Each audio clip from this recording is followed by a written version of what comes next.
हक सच की आवाज रेडियो वॉइस ऑफ खालसा सुन रहे सारे श्रोतियां दा हरजोत कौर वालों स्वागत है। गुरु फतेह प्रवान करो जी। वाहिगुरु जी का खालसा वाहिगुरु जी की फतेह। एक खास प्रोग्राम जो लड़ीवार चल रहे ने वो सुन रहे हो। नवंबर 1984 दी सिख नस्लकुशी नूं बयान दे होए जो कि साडे रेडियो वालों इस नस्लकुशी बारे तत्थ तुहाडे सन्मुख रखण दा उपराला है। तो सिख पीड़ां दे 32 वरे सिख नस्लकुशी दे शहीदां नूं समर्पित रेडियो वॉइस ऑफ खालसा दा खास उपराला है जो कि 7-7 घंटियां दा लगातार प्रोग्राम है। 31 अक्तूबर ते 1 नवंबर नूं पंजाब दे जो समय दे मुताबिक ते तारीख दे मुताबिक प्रसारित किया जा रहा है। सो मैं श्रोतियां नूं बेनती करना चाहांगी कि ਉਹ ਇਹਨਾਂ प्रोग्रामां दे दौरान कॉल ना करन तां बेहतर होएगा, क्योंकि जिस तरह असीं गल करनी है, जिस तरह साडे विद्वान गल करना चाहुंदे ने, पीड़ित परिवारां दे मैंबर गल करना चाहुंदे ने, उस दरमियान कॉल दे नाल असीं उन्हां दे जो एक विचारां दा प्रवाह चल रहा हुंदा ਉਹਦੇ ਵਿੱਚ विघन नहीं पाउणा चाहुंदे। सो उम्मीद है कि तुसी इस गल नूं समझोगे, क्योंकि 84 भावें जून होवे ते भावें अक्तूबर नवंबर होवे, ये साल ही ऐसा है कि हर कोई एक पीड़ लैके बैठा हुंदा है। इस साल नूं लैके बस गल छेड़न दी देर हुंदी है कि जो टीस मन दे अंदर है वो बाहर निकल आंदी है। सो अज असीं हुण जो गलबात करन जा रहे हैं वो इसे समय दौरान एक ऐसे शख्स दे नाल करन जा रहे हैं जिन्हां ने इस समय नूं अपने इस संताप नूं अपने ते हंडाया। सो हुण असीं गल करन जा रहे हैं जी हरविंदर सिंह कोहली होरां दे नाल, जिन्हां दा नां बहुत सिख जानते ने। इन्हां दी जो देन है उस लई भी, जो उपराले ने उस लई भी, जो मेहनत है इन्हां दी उस लई भी। सो गलबात हुण असीं करन जा रहे हैं जी हरविंदर सिंह कोहली होरां दे नाल। स्वागत है भाई साहब तुहाडा बहुत-बहुत हक सच दी आवाज रेडियो वॉइस ऑफ खालसा ते। वाहिगुरू जी का खालसा वाहिगुरू जी की फतेह जी। वाहिगुरू जी का खालसा वाहिगुरू जी की फतेह जी। भाई साहब सब तो पहला मैं ये पूछना चाहांगी कि 84 का दुखांत तुहाडे नाल किवें जुड़िया, की ऐसी घटना तुहाडी जिंदगी दे विच वापरी सी जी? 1 नवंबर 1984 ਨੂੰ ਮੇਰੇ ਪਿਤਾ ਜੀ ਤੇ ਮੇਰੇ ਜੀਜਾ ਜੀ ਨੂੰ ਜਿੰਦਾ ਜਲਾ ਦਿੱਤਾ ਗਿਆ ਸੀਗਾ। ਲਗਭਗ ਸਵੇਰੇ 11 ਸਾਢੇ 11 ਵਜੇ ਦਾ ਵਾਕਿਆ ਹੈ। ਇੱਕ ਬਹੁਤ ਵੱਡੀ ਭੀੜ ਜਿਹੜੀ ਹੈ ਉਹ ਸਾਡੇ ਕਲੋਨੀ ਵੱਲ ਆਈ ਤੇ ਉਸ ਭੀੜ ਦੇ ਵਿੱਚ BTC ਦੀ ਬੱਸ ਸ਼ਾਮਲ ਹੋਈ, ਜਿਹੜੀ ਕਤਲੇਆਮ ਕਰਨ ਵਾਲਿਆਂ ਨਾਲ ਭਰੀ ਹੋਈ ਸੀ। ਛੱਤ ਦੇ ਉੱਤੇ ਵੀ ਤੇ ਬੱਸ ਦੇ ਅੰਦਰ ਵੀ ਜਿਹੜਾ ਹੈਗਾ ਉਹ ਭੀੜ ਸੀਗੀ। ਉਸ ਪੈਦਲ ਆਈ ਭੀੜ ਦੇ ਵਿੱਚ ਡਲ ਗਈ ਤੇ ਉਸ ਭੀੜ ਦੇ ਵਿੱਚ ਹੀ ਆ ਕੇ 2 ਕਾਰਾਂ ਹੋਰ ਜੁੜੀਆਂ, ਜਿਨ੍ਹਾਂ ਵਿੱਚੋਂ ਇੱਕ ਕਾਰ ਦੇ ਵਿੱਚ ਸੱਜਣ ਕੁਮਾਰ ਤੇ ਉਹਨਾਂ ਦੇ ਸਾਥੀ ਇਹ 2 ਕਾਰਾਂ ਦੇ ਵਿੱਚ ਨਾਲ ਭੀੜ ਦੇ ਜੁੜ ਗਏ। ਭੀੜ ਨੇ ਇਹਨਾਂ ਦੇ ਆਸ-ਪਾਸ ਘੇਰਾ ਬਣਾ ਲਿਆ। ਇਹਨਾਂ ਨੇ ਭੀੜ ਨਾਲ ਗੱਲਬਾਤ ਕੀਤੀ ਤੇ ਗੁਰਦੁਆਰਾ ਸਾਹਿਬ ਵੱਲ ਇਸ਼ਾਰਾ ਕੀਤਾ। ਜਿਉਂ ਹੀ ਉਹਨਾਂ ਨੇ ਗੁਰਦੁਆਰਾ ਸਾਹਿਬ ਵੱਲ ਇਸ਼ਾਰਾ ਕੀਤਾ ਕਿ ਕਤਲੇਆਮ ਕਰਨ ਵਾਲਿਆਂ ਦੀ ਭੀੜ ਜਿਹੜੀ ਹੈ ਉਹ ਦੌੜ ਕੇ ਗੁਰਦੁਆਰਾ ਸਾਹਿਬ ਵਿੱਚ ਵੜ ਗਈ। ਲੁੱਟ-ਪਾਟ ਸ਼ੁਰੂ ਕਰ ਦਿੱਤੀ, ਅੱਗ ਲਗਾਉਣਾ ਸ਼ੁਰੂ ਕਰ ਦਿੱਤਾ। ਗੁਰਦੁਆਰਾ ਸਾਹਿਬ ਦੀ ਅੱਗ ਨੂੰ ਬੁਝਾਉਣ ਵਾਸਤੇ ਜਦੋਂ ਅਸੀਂ ਲੋਕ ਉੱਥੇ ਪਹੁੰਚੇ ਤੇ ਉਸ ਦਰਮਿਆਨ ਜਿਹੜਾ ਹੈ ਉਹ ਭੀੜ ਨੇ ਦੁਬਾਰਾ ਜਿਹੜਾ ਹੈ ਸਾਡੇ ਤੇ ਹਮਲਾ ਕਰ ਦਿੱਤਾ, ਜਿਸ ਵਿੱਚ ਮੇਰੇ ਪਿਤਾ ਜੀ, ਮੇਰੇ ਮਾਤਾ ਜੀ ਵੀ ਜ਼ਖਮੀ ਹੋਏ ਔਰ ਅਗਲੇ ਦਿਨ ਜਿਹੜਾ ਹੈ ਉਹਨਾਂ ਦੀ ਜਿਹੜੀ ਹੈ ਮੌਤ ਜਿਹੜੀ ਹੋਈ, ਉਹ ਜਦੋਂ ਅਸੀਂ ਉਹਨਾਂ ਨੂੰ ਇਲਾਜ ਵਾਸਤੇ ਡਾਕਟਰੀ ਸਹਾਇਤਾ ਵਾਸਤੇ ਸਵੇਰੇ 6 ਵਜੇ ਲੈ ਕੇ ਜਾ ਰਹੇ ਸੀ ਤਾਂ ਘਰ ਤੋਂ 4 ਕਿਲੋਮੀਟਰ ਦੂਰ ਉੱਤਮ ਨਗਰ ਦੇ ਕਾਂਗਰਸ ਦਫ਼ਤਰ ਦੇ ਬਿਲਕੁਲ ਸਾਹਮਣੇ ਜਿਹੜਾ ਹੈ ਉਹ ਲੋਕਾਂ ਨੇ ਮੇਰੇ ਪਿਤਾ ਤੇ ਮੇਰੇ ਜੀਜਾ ਜੀ ਨੂੰ ਜਿੰਦਾ ਜਲਾ ਦਿੱਤਾ। ਮੇਰੇ ਤੇ ਵੀ ਸਰੀਆਂ ਦੇ ਬਹੁਤ ਜ਼ਿਆਦਾ ਵਾਰ ਕੀਤੇ, ਜਿਸ ਨਾਲ ਮੇਰੀਆਂ ਇਹ ਹੱਡੀਆਂ ਟੁੱਟ ਗਈਆਂ। 22 ਟਾਂਕੇ ਮੇਰੇ ਸਿਰ ਦੇ ਵਿੱਚ ਲੱਗੇ, ਪਲੱਸ ਮੇਰੀਆਂ ਅੱਖਾਂ ਦੇ ਵਿੱਚ ਜਿਹੜਾ ਹੈਗਾ ਉਹ ਸਰੀਏ ਲੱਗਣ ਕਰਕੇ ਖੂਨ ਆ ਗਿਆ, ਜਿਸ ਨਾਲ ਕਿ ਮੈਨੂੰ ਮੇਰੀ ਜ਼ਿੰਦਗੀ ਜਿਹੜੀ ਹੈ ਉਹ ਬਹੁਤ ਹੀ ਮੁਸ਼ਕਲਾਂ ਭਰੀ ਬਣ ਗਈ। ਜੀ ਭਾਈ ਸਾਹਿਬ, ਉਸ ਵੇਲੇ ਤੁਹਾਡੀ ਉਮਰ ਕੀ ਸੀ ਜੀ? ਉਸ ਟਾਈਮ ਮੇਰੀ ਉਮਰ 23-24 ਸਾਲ ਦੇ ਕਰੀਬ ਸੀ। ਔਰ ਮੈਂ ਕਿਤੇ ਦਿਨੀ ਜਿਹੜਾ ਹੈਗਾ ਅੱਖਾਂ ਦੇ ਨਾਲ, ਆਪਣੀਆਂ ਅੱਖਾਂ ਦੇ ਨਾਲ ਕਾਂਗਰਸ ਦਾ ਜਿਹੜਾ ਲੀਡਰ, ਜਿਹੜਾ ਕਿ ਸਾਡੇ ਇਲਾਕੇ ਦਾ MP ਸੀ ਸੱਜਣ ਕੁਮਾਰ, ਉਹਨੂੰ ਦੰਗਾਈਆਂ ਦੀ ਭੀੜ ਦਾ ਨੇਤਰਤਵ ਕਰਦੇ ਹੋਏ ਦੇਖਿਆ। ਔਰ ਉਹਨਾਂ ਦੇ ਉੱਥੇ ਮੌਜੂਦ ਰਹਿੰਦਿਆਂ ਜਿਹੜਾ ਹੈ ਗੁਰਦੁਆਰਾ ਸਾਹਿਬ ਤੇ ਹਮਲਾ ਹੋਇਆ ਤੇ ਸਾਡੀ ਕਲੋਨੀ ਦੇ ਵਿੱਚ ਹਮਲਾ ਕੀਤਾ ਗਿਆ। ਇਹ ਸਾਰਿਆਂ ਦਾ ਮੈਂ ਸਿੱਧੇ ਦਿਨੀ ਚਸ਼ਮਦੀਦ ਗਵਾਹ ਹਾਂ ਜੀ। ਸੋ ਚਸ਼ਮਦੀਦ ਗਵਾਹ ਹੋਣ ਦੇ ਨਾਤੇ ਵੀ ਜੋ ਮੁਸ਼ਕਲਾਤ ਆਉਂਦੀਆਂ ਨੇ ਪੇਸ਼, ਉਹਨਾਂ ਬਾਰੇ ਵੀ ਅਸੀਂ ਗੱਲ ਕਰਾਂਗੇ। ਪਰ ਇਹ ਜਿਹੜਾ ਦਿਨ ਸੀਗਾ 1 ਨਵੰਬਰ ਦਾ, ਇਸ ਬਾਰੇ ਮੈਂ ਹੋਰ ਜਾਣਕਾਰੀ ਚਾਹੁੰਦੀ ਹਾਂ, ਕਿਉਂਕਿ ਇਹ ਘਟਨਾ ਤੁਹਾਡੇ ਨਾਲ ਵਾਪਰੀ। ਤੁਹਾਡੇ ਏਰੀਆ ਦੇ ਵਿੱਚ ਕਿੰਨੇ ਸਿੱਖ ਪਰਿਵਾਰ ਰਹਿੰਦੇ ਸੀ? ਇੱਥੇ ਸਾਡਾ ਜਿਹੜਾ ਏਰੀਆ ਸੀ ਉਹਦੇ ਚ 4-5 ਸਿੱਖ ਪਰਿਵਾਰ ਸੀਗੇ ਤੇ ਬਾਕੀ ਸਾਰੇ ਹਿੰਦੂ ਪਰਿਵਾਰ ਸੀਗੇ।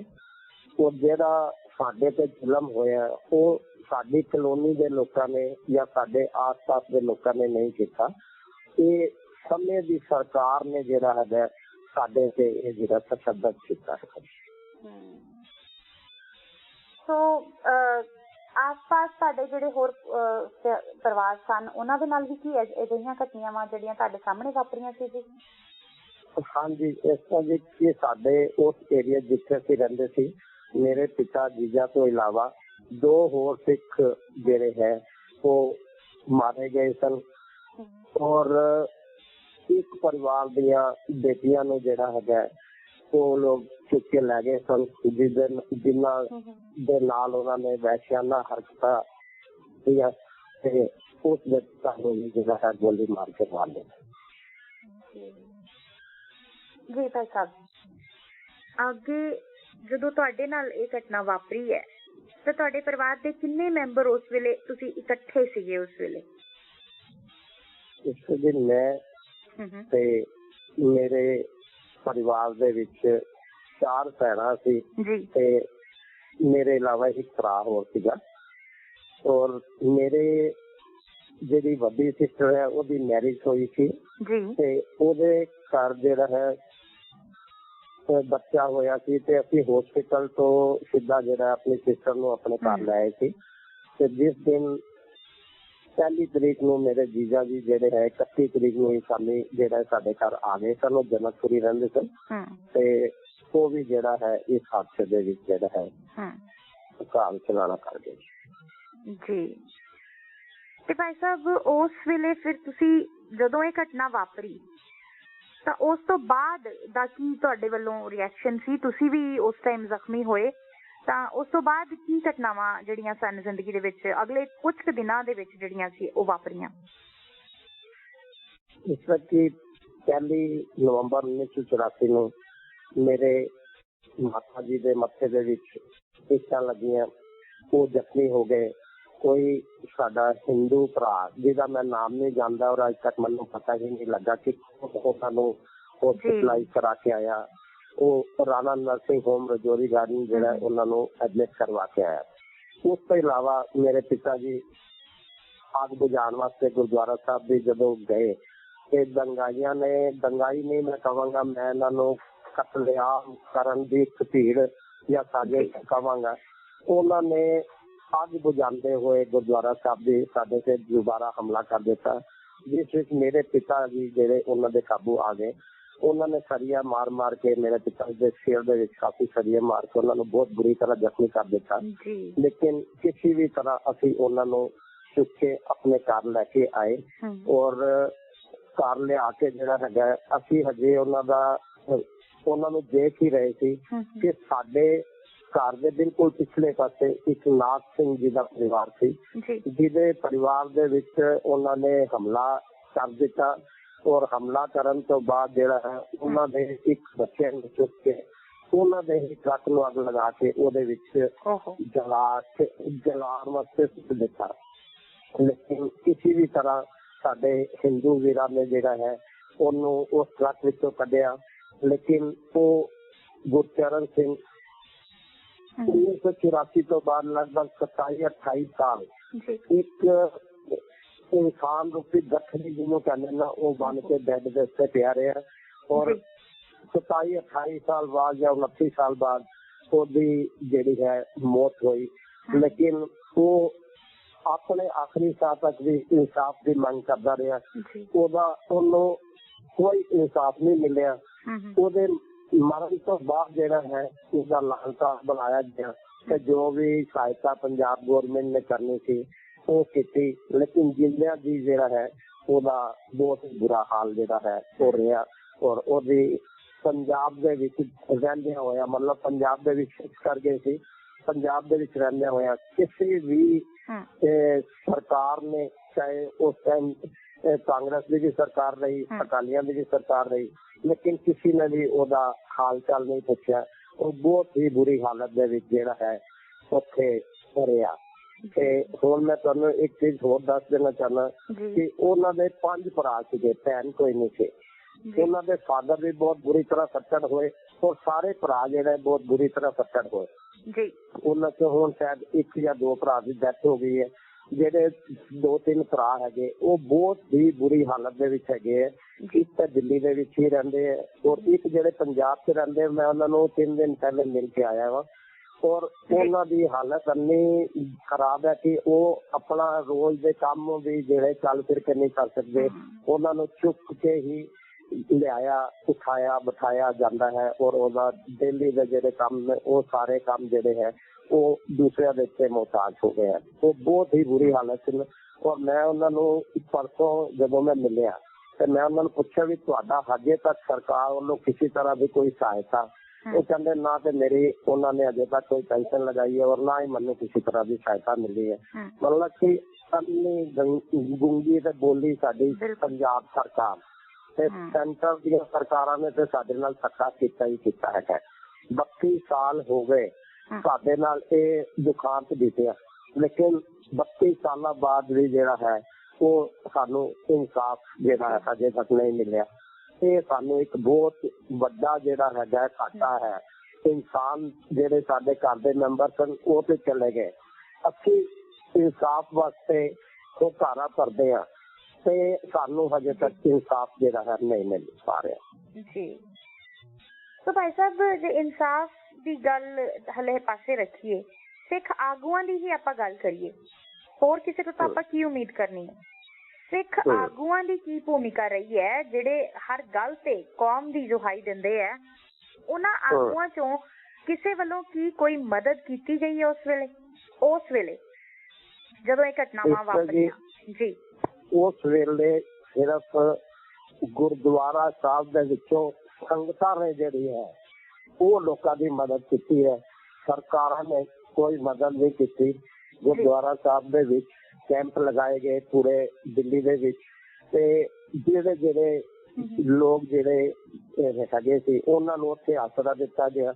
ਉੱਥੇ ਉਹਨਾਂ ਨੂੰ ਖਾਣ ਪੀਣ ਦਾ ਔਰ ਜਿਹੜੀ ਵੀ ਡਾਕਟਰੀ ਸਹਾਇਤਾ ਸੀ ਉਹ ਮੁਹੱਈਆ ਕਰਵਾਈ ਗਈ, ਲੇਕਿਨ ਸਰਕਾਰਾਂ ਵੱਲੋਂ ਜਿਹੜਾ ਹੈ ਬਿਲਕੁਲ ਕੁਝ ਨਹੀਂ ਕੀਤਾ ਗਿਆ ਜੀ।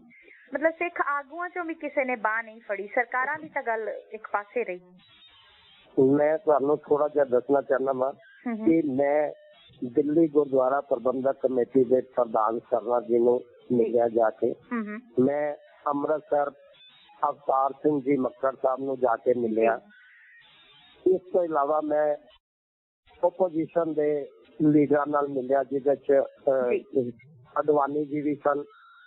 ਔਰ ਹਰ ਜਗ੍ਹਾ ਦੇ ਉੱਤੋਂ ਸਾਨੂੰ ਨਿਰਾਸ਼ਾ ਮਿਲੀ। ਸਿਰਫ ਇੱਕ ਜੇ ਸਾਡਾ ਸਾਥ ਦਿੱਤਾ ਹੈਗਾ ਕਿਸੇ ਨੇ, ਤੇ ਉਹ ਸਿੱਖ ਫਾਰ ਜਸਟਿਸ ਵਾਲੇ ਹੈ। ਉਹਨਾਂ ਨੇ ਉਹ ਚਾਹੇ ਇੰਡੀਆ ਚ ਬੈਠੇ ਉਹਨਾਂ ਦੇ ਅੰਦਰ ਜਾਂ ਬਾਹਰ ਬੈਠੇ ਹੈ, ਉਹਨਾਂ ਨੇ ਸਾਡੀ ਆਵਾਜ਼ ਵੀ ਚੁੱਕੀ, ਸਾਡੇ ਦਰਦ ਨੂੰ ਸਮਝਿਆ ਵੀ ਔਰ ਉਹਨੂੰ ਦੂਰ ਕਰਨ ਦੀ ਕੋਸ਼ਿਸ਼ ਵੀ ਕੀਤੀ। ਲੇਕਿਨ ਸਰਕਾਰਾਂ ਵੱਲੋਂ, ਪੋਲੀਟੀਕਲ ਲੀਡਰਾਂ ਵੱਲੋਂ, ਜਾਂ ਜਿਹੜੇ ਆਪਣੇ ਆਪ ਨੂੰ ਵੱਡੇ ਵੱਡੇ ਸਿੱਖਾਂ ਦੇ ਲੀਡਰ ਕਹਿੰਦੇ ਹਨ, ਉਹਨਾਂ ਨੇ ਸਿਰਫ ਸਾਨੂੰ ਯੂਜ਼ ਕੀਤਾ ਤੇ ਇਲੈਕਸ਼ਨਾਂ ਦੇ ਵਿੱਚ ਤੇ ਬਾਅਦ ਦੇ ਵਿੱਚ ਸਾਨੂੰ ਥਰੋ ਕਰ ਦਿੱਤਾ। ਲੇਕਿਨ ਉਹਨਾਂ ਨੇ ਸਾਡੇ ਨਾਲ ਕੋਈ ਹੱਥ ਪੱਲਾ ਸਾਡਾ ਨਹੀਂ ਫੜਿਆ ਜੀ। ਤੇ ਭਾਈ ਸਾਹਿਬ, ਜਦੋਂ ਮੁਆਵਜ਼ੇ ਦੀ ਗੱਲ ਆਉਂਦੀ ਹੈ ਤਾਂ ਮੁਆਵਜ਼ੇ ਦਾ ਹਾਲੇ ਤੱਕ ਕੀ ਹਾਲ ਰਿਹਾ? ਮੈਂ 1984 ਤੋਂ ਬਾਅਦ 1985 ਦੇ ਵਿੱਚ ਪੰਜਾਬ ਆ ਗਿਆ ਸੀਗਾ। ਮੇਰਾ ਮੁਆਵਜ਼ੇ ਦੀ ਗੱਲ ਆਪਾਂ ਕਰੀਏ ਤੇ ਮੇਰਾ ਰੈਡ ਕਾਰਡ ਜਿਹੜਾ ਹੈ ਹੁਣ ਜਾ ਕੇ ਪਿਛਲੇ ਸਾਲ ਬਣਿਆ ਹੈ। ਔਰ ਜਿਹੜੇ ਪੰਜਾਬ ਦੇ ਵਿੱਚ ਲੋਕ ਆਏ ਹੋਏ ਹਨ, ਜਿਹੜੇ ਤੇ ਜਾਇਜ਼ ਮੁਆਵਜ਼ਾ ਜਿਨ੍ਹਾਂ ਨੂੰ ਮਿਲਣਾ ਚਾਹੀਦਾ ਸੀ, ਉਹਨਾਂ ਨੂੰ ਮੁਆਵਜ਼ਾ ਨਹੀਂ ਮਿਲਿਆ। ਜਿਹੜੇ ਪੋਲੀਟੀਕਲ ਲੀਡਰਾਂ ਦੇ ਚਹੇਤੇ ਬੰਦੇ ਸਨ, ਚਾਹੇ ਉਹ ਨਹੀਂ ਵੀ ਇਹਦੇ ਵਿੱਚ ਉਹਨਾਂ ਦਾ ਕਿਸੇ ਤਰ੍ਹਾਂ ਦਾ ਨੁਕਸਾਨ ਹੋਇਆ, ਉਹ ਲੋਕ ਜਿਹੜੇ ਹੈ ਮੁਆਵਜ਼ਾ ਵੀ ਲੈ ਗਏ ਔਰ ਮਕਾਨ ਵੀ ਲੈ ਗਏ। ਨੌਕਰੀਆਂ ਵੀ ਅਗਰ ਕਿਸੇ ਨੂੰ ਮਿਲੀਆਂ ਹੋਣ ਤੇ ਉਹਦਾ ਮੈਨੂੰ ਨਹੀਂ ਪਤਾ, ਬਾਕੀ ਸਹੂਲਤਾਂ ਉਹ ਲੋਕ ਲੈ ਗਏ ਜਿਹੜੇ ਲੀਡਰਾਂ ਦੇ ਨਾਲ ਅਟੈਚ ਸੀਗੇ। ਜਿਹੜੇ ਐਕਚੁਅਲ ਹੈਗੇ ਸੀ ਪ੍ਰੋਬਲਮ ਉਹਨਾਂ ਨੂੰ, ਉਹਨਾਂ ਦਾ ਕਿਸੇ ਨੇ ਹੱਥ ਪੱਲਾ ਨਹੀਂ ਕਰਿਆ। ਸੋ ਇਹ ਸਿੱਧੇ ਤੌਰ ਤੇ ਇੱਕ ਤਰ੍ਹਾਂ ਦਾ ਇਲਜ਼ਾਮ ਵੀ ਹੈ ਸਰਕਾਰ ਤੇ ਕਿ ਸਰਕਾਰ ਨੇ ਬਾਂਹ ਤਾਂ ਕੀ ਫੜਨੀ ਸੀ, ਪਰ ਜਿਹੜਾ ਜਿਨ੍ਹਾਂ ਦਾ ਕੋਈ ਸਰੋਕਾਰ ਹੀ ਨਹੀਂ ਸੀ, ਜਿਨ੍ਹਾਂ ਦਾ ਕੋਈ ਲੈਣਾ ਦੇਣਾ ਹੀ ਨਹੀਂ ਸੀ ਇਸ ਮਾਮਲੇ 'ਚ, ਉਹਨਾਂ ਨੂੰ ਜਦੋਂ ਮੁਆਵਜ਼ੇ ਮਿਲਣ, ਉਹਨਾਂ ਨੂੰ ਜਦੋਂ ਏਦਾਂ ਦੀਆਂ ਸਹੂਲਤਾਂ ਦਿੱਤੀਆਂ ਜਾਣ, ਤਾਂ ਜਿਨ੍ਹਾਂ ਨੇ ਸੰਤਾਪ ਹੰਡਾਇਆ ਉਹਨਾਂ ਤੇ ਕੀ ਬੀਤਦੀ ਹੈ ਇਹ ਉਹੀ ਜਾਣ ਸਕਦੇ ਹੈ। ਤੇ ਫਿਰ ਭਾਈ ਸਾਹਿਬ, ਕੋਈ ਤੁਹਾਡੇ ਵੱਲੋਂ ਆਵਾਜ਼ ਨਹੀਂ ਚੁੱਕੀ ਗਈ ਜੀ ਇਸ ਦੇ ਖਿਲਾਫ ਜਾਂ ਕਿਸੇ ਜਥੇਬੰਦੀ ਵੱਲੋਂ? ਇਸ ਲਈ ਮੈਂ ਬਹੁਤ ਸਾਰੀਆਂ ਜਥੇਬੰਦੀਆਂ ਨਾਲ ਜਾ ਕੇ ਮਿਲਿਆ।